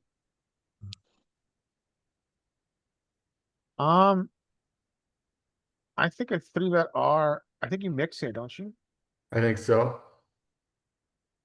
So 33, 9 hands, not many hands. I find these quite uncomfortable to play out of position as a 3-bet. But I'm trying to do it more, so maybe I'm less uncomfortable in the future. Would you 3-bet more because there's more in the pot with the 3 big blinds? In theory, yes, you do 3-bet more because there's more dead money. But I want to clarify that. What you do is you continue less. So you defend less against a 3 than you do of 2.5. But of those, a higher ratio of them are raises to calls. So if, for example, if you had 9-9 here, I don't think that the 9-9 raises more often against the 3 than it does against the 2.5. We'll look that up. What it is that other hands that call drop away. Mm-hmm. Yeah. So you definitely do. You're dropping like a. Yeah. You're dropping like a king, queen Oh, 10 off would be the most common. Yeah, let's look at this exactly. Because I'm interested in this. Okay. So there's 2.5. Right. And what's the exact percentage of the nines? 50-50 for nines. Yeah, but 50, it's 45 is the raise. 45.7. So call it 40. Where do you see 45? the nines. The nines themselves. Click on 9. Oh, gotcha. Okay. Yep. 45.7. Mm-hmm. And then look at your over here. The raise percentage is 13.4. Yeah. All right. So now let's look at 3x.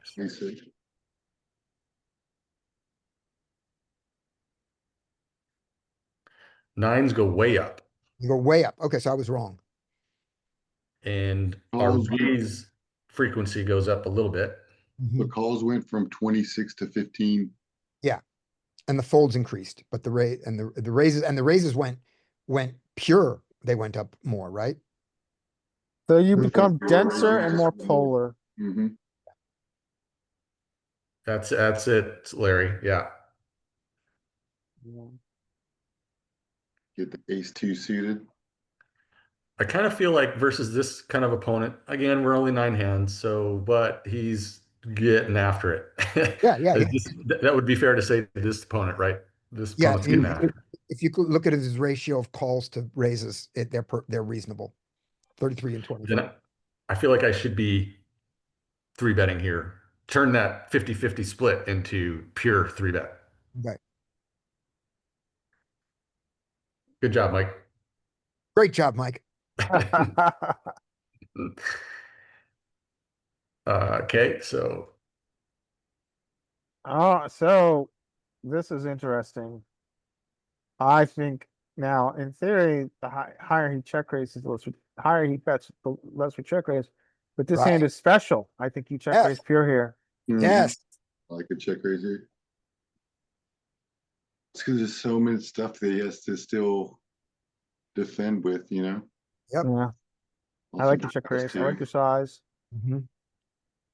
We might get 3-bet by like jacks or something. So he should fold. Let's see how much discipline he has. He folded. Oh, well. Yeah, yeah. Well played. Yep.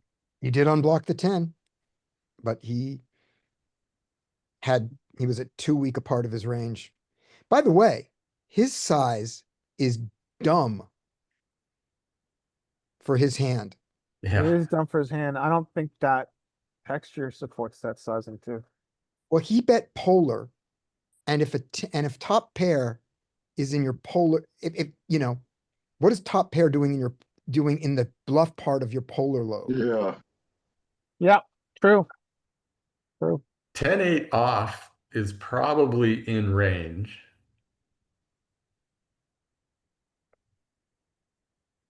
But I would be shocked to see it betting pot size for that reason.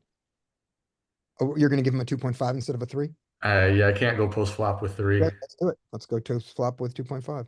I can go post flop with 3. Can you? Oh Yeah. yeah, you can. Yeah. I'm doing it right now. Two of spades. Yeah, I mean, that's a board where you could go over pot, Okay. but not with that hand. Button raise, call. No, and the flop is 10. What was the flop there? 10-9 of diamonds, deuce of spades, right? Yep. He just thought Mike was such a nit that he's like, no way he's check raising with anything but value here. All right. So yeah, very polar c betting strategy. 10-8 does not really fall in there like it does, but you are right. Very polar c betting strategy. Yeah, this is a highly polar board on, let's see yours and then we'll look at mine. 10-8 off. Oh, 10-8 off. Yeah, kind of similar. 10-8 off is in the polar lobe. Not very Mm, often though. yeah, with a diamond, you can. And it was the big bet too. Mm-hmm. So in this sim, we only get overbet or B75. We don't get pot, which is kind of where he went. But you can put those two He's together. 75-ish, closer. And so although 10-8 exists in the polar lobe, it's so underrepresented and that makes sense. 9 is one of her goodies. 2 is pure.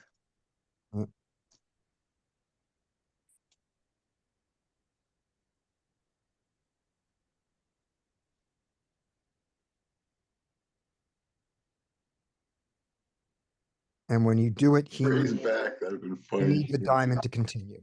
And he did not have a diamond? He had a diamond, the Yes, 7 of Yeah, he diamonds. has a diamond, 7. And then he played it bad. The 8 is also different because the 8 connects to the 8, string 9, 10, yeah. more than the 7 does. So look at 10-7 suited. You don't even have it. He doesn't even have it, so. Yep. No. Okay.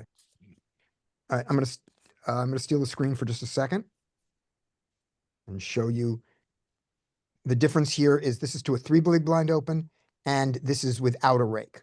But once we get post flop, it's not gonna make a difference. So here we are. You checked range. Here he is with his 10-8 offsuit and doesn't have 10-7 offsuit. And our sizing is 4.6. So he doesn't, that's the closest thing to it. Yeah. And your better 10s are more represented in it, but it's not so much. And your 10-8 suited. So here's his 10-7 suited, which is the equivalent. 10-7 of spades is the equivalent of his hand, right? With a backdoor. So here he is, the 10-7 of spades. He does it sometimes.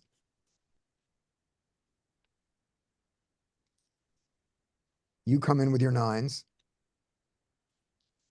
And you don't do it all the time. You can do it a bunch. As again, 2s do it all the time. You did it to the small size. Yeah, to just over 3x. Yep. And his 10-7, he never folds 10-7 of spades with a backdoor there to it. And he doesn't fold his 10-8 to that size either. So that's why he could put those in a polar lobe, was he was gonna call. So he exploitatively folded correctly. Everything else he did wrong. Okay, Did he exploit us or did we exploit him? he exploited us by folding. Son of a gun. I know.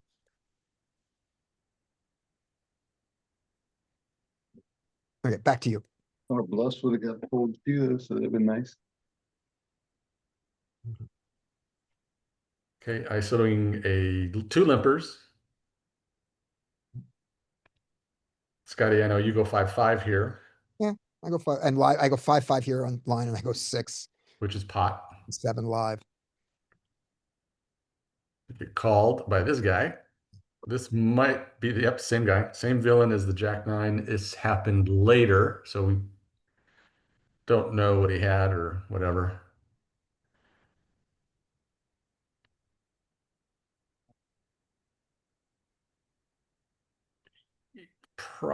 Probably default to a bet here. Sure, I check. sure. Boo. And now I think it's just that. Oh, okay. Problem is he has nothing. Yeah, So our hand is so strong, but we have to recognize he has nothing.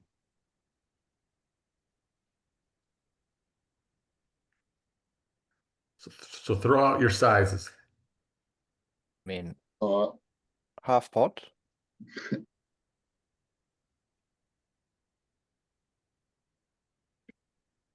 Violate Matt Affleck, not just violate it, rape Matt Affleck with a one big blind bet.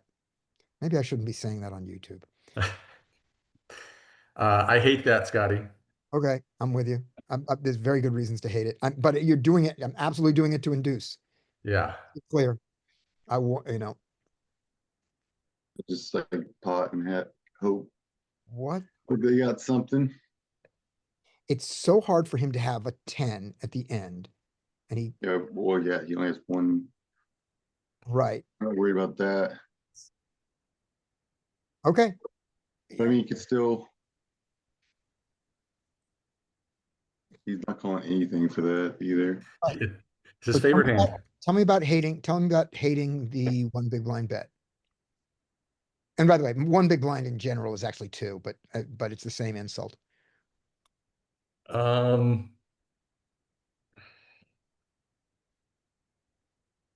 What about bigger for like to break the rule, like 4 big blinds on the river there, like 1/3 pot. Four is fine, but what are you getting called by? The same thing that would call one. I'm not trying to get one called. I mean, same thing they'll induce too. Like people, it kind of gives a little dangler of an induce. Like, Yes. oh, I could steal this 4 big blinds, maybe. Okay. You know, Scotty, one big blind might actually get called by the fish that just be like, oh, I don't care. I just want to see. I want to see what you do this with. Yeah, Yeah, true. He might call with Jack 9 here. might. Pay for info. And he might go, I can't fold to one big blind here. And I can't call, so I have to raise. I can't fold to one big blind. I can't be seen to fold to one big blind. Now, if we go But 4, it's gotta be with a hand it's gotta be when he has nothing. And your hand is easily strong enough to call the check raise that you're inducing. mhm. But like, why are we? It's hard to expect him to have like Jack 9 off here and not bluff it at any point into the river. Like all his shit hands should have been already bluffing by now, anyways. Right, he limped. He limped and you raised. So, And he called with Jack 9 off. yeah. So what point does he bluff? He doesn't bluff the flop because the flop goes check, check. So on the turn, he leads out into the king. The problem is the king hits the rest of your range that didn't have an ace. So put yourself in his shoes and give him not the specific jack nine he had, but just any suited hand that would limp and get here. Let's go nine. Like that on the turn. Let's go 9-8 suited. I'm going to give you 9-8 suited because 9-8 suited would be a reasonable hand to limp. Obviously, we never limp it, and it would be a reasonable hand to call the ISO. Well, Scotty, actually think about if it was button versus big blind, okay? Like I raise and this guy's in the big blind, he calls with jack nine of spades. Yeah. He Goes checked. check, check. Yep. And here's the And- king. Right. And now he can't, right. He wants to bluff on the flop when he finds out you don't bet. So he goes, now I'm going to bluff on the turn. Oh, the king just smashes into the rest of your range that checked. Right? Mm-hmm. So he doesn't want to bluff into the king. So he checks. Then you check back and goes, okay, now you don't have it. Now I'm okay. So it's only on the river.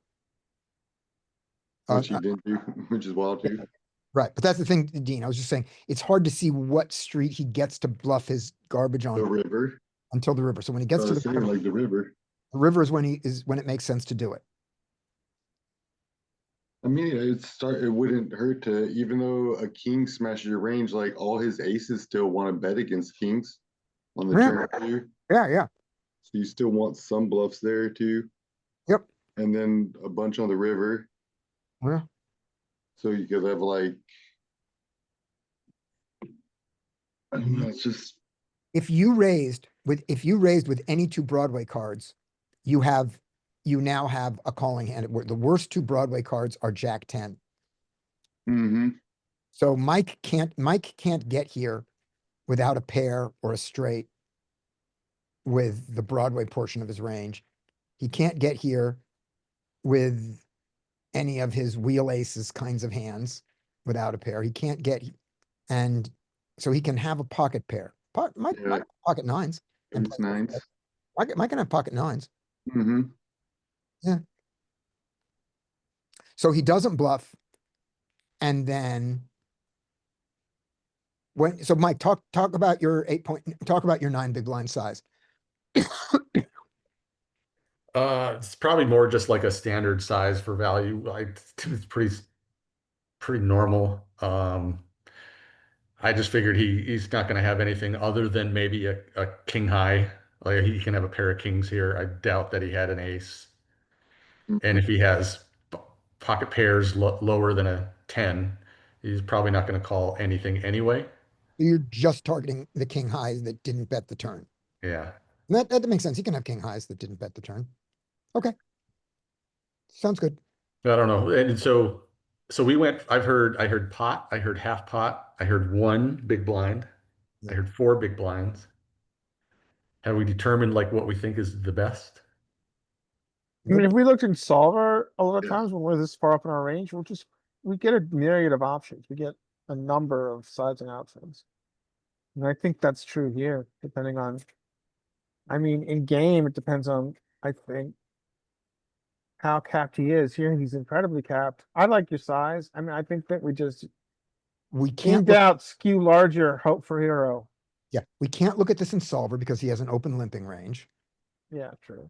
That's When in what- doubt, skew larger and hope for hero is great. And my conclusion here is that he has nothing. And we don't have like very many bluffs ourselves, like, cause you said earlier, like our range is the broadways. So like, what is our bluffs under pairs? Yeah. Jack 10, are we turning that into a bluff?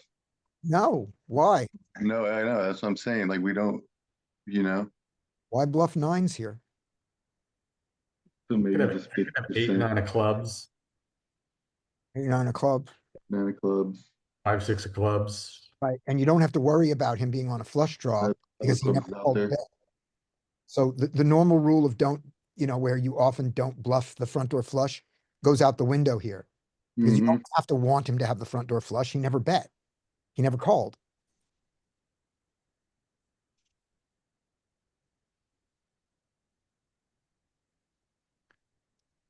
queen nine of clubs. Queen nine of clubs. Might not have to bluff. Probably does, but it might not have to. And then if we're in that shoes, then we do go big. I mean, queen nine is the best I mean, do we? 'Cause all we're non-pair doing is hand here. Queen nine is trying to get a pair to fold. An under pair is what we Yeah. should be targeting to fold. An under pair, king X or 10X. 5x and deuce X. Yeah, I mean, actually, it's pretty hard because his range is so weird at this point. But he shouldn't have too many deuce X or 5X. 6-5 suited. 5 Yeah, 4. 6-5 suited, sure. I mean, he shouldn't have anything because he shouldn't limp. But Yeah. but within that range, we've seen 3-3, 4-4, and 6-6 represented in that range. We've seen 5-5 and deuce represented in that range too. Just saying. And we've seen 6-5 suited in that range. We've seen 5-4 suited in that range. Hmm. We've seen king 10 and king jack in there. And the question is, do they not bet the turn? Sometimes they don't bet the turn. So yeah, he can have some of that. But after you check back, do they not bet the river? No, they bet the river a lot. Okay. All right. I'll stop there. All right, cool. Tomorrow, I love you tomorrow. I should be on at 9:15. If I'm not on at 9:15, I'll open up the room for you guys. I have a call at 8 a.m., but I think it's going to be done by 9, but it might run long. And then we're normal. And then Friday is normal. And then next week, I'm probably missing all 3 days next week. And I'll just open the room for Larry. Larry, call me if I don't remember to open the room. Call me, don't text me because it means that I've completely forgotten and you gotta wake me up. Okay, what we go over tomorrow? Want to do more mock games? Blind versus blind. Oh, God. Let's do blind versus blind specifically on Friday. Yeah. We'll prep that as solver play and we'll do it with the game. You know, we'll drill blind v blind. And tomorrow, let's do some more Martins because I would be happy to show my next day of live hands. Yeah, let's do live mark hands tomorrow. Sounds good. And then one question, when we do my live thing, how valuable is the time that I waste telling you, reading through the notes that aren't hands? Is that worth it? Or do you want to just do the hands? I find it mostly interesting Worth it, because okay. I'm very interested in dynamics live. Okay. So at the point when that starts to be wasting time or you guys are zoning out, just let me know and I'll start skipping it. All right. Because I'm reading through those notes sort of for myself at the same time, like, oh, what's going on? But you guys don't have to watch me study in that sense. Really good for getting exploits and just kind of seeing Okay. the meta game. Okay, so we'll keep doing it, and then at the point when we don't find that valuable, we'll stop doing it. And feel free, anybody at any time, to say that Scotty, you're talking too much. I will not be offended. I will boot you out of the Zoom room, but I won't be offended. All right. All right. Sounds good, guys. Talk tomorrow. See y'all tomorrow. Bye. Yeah. What?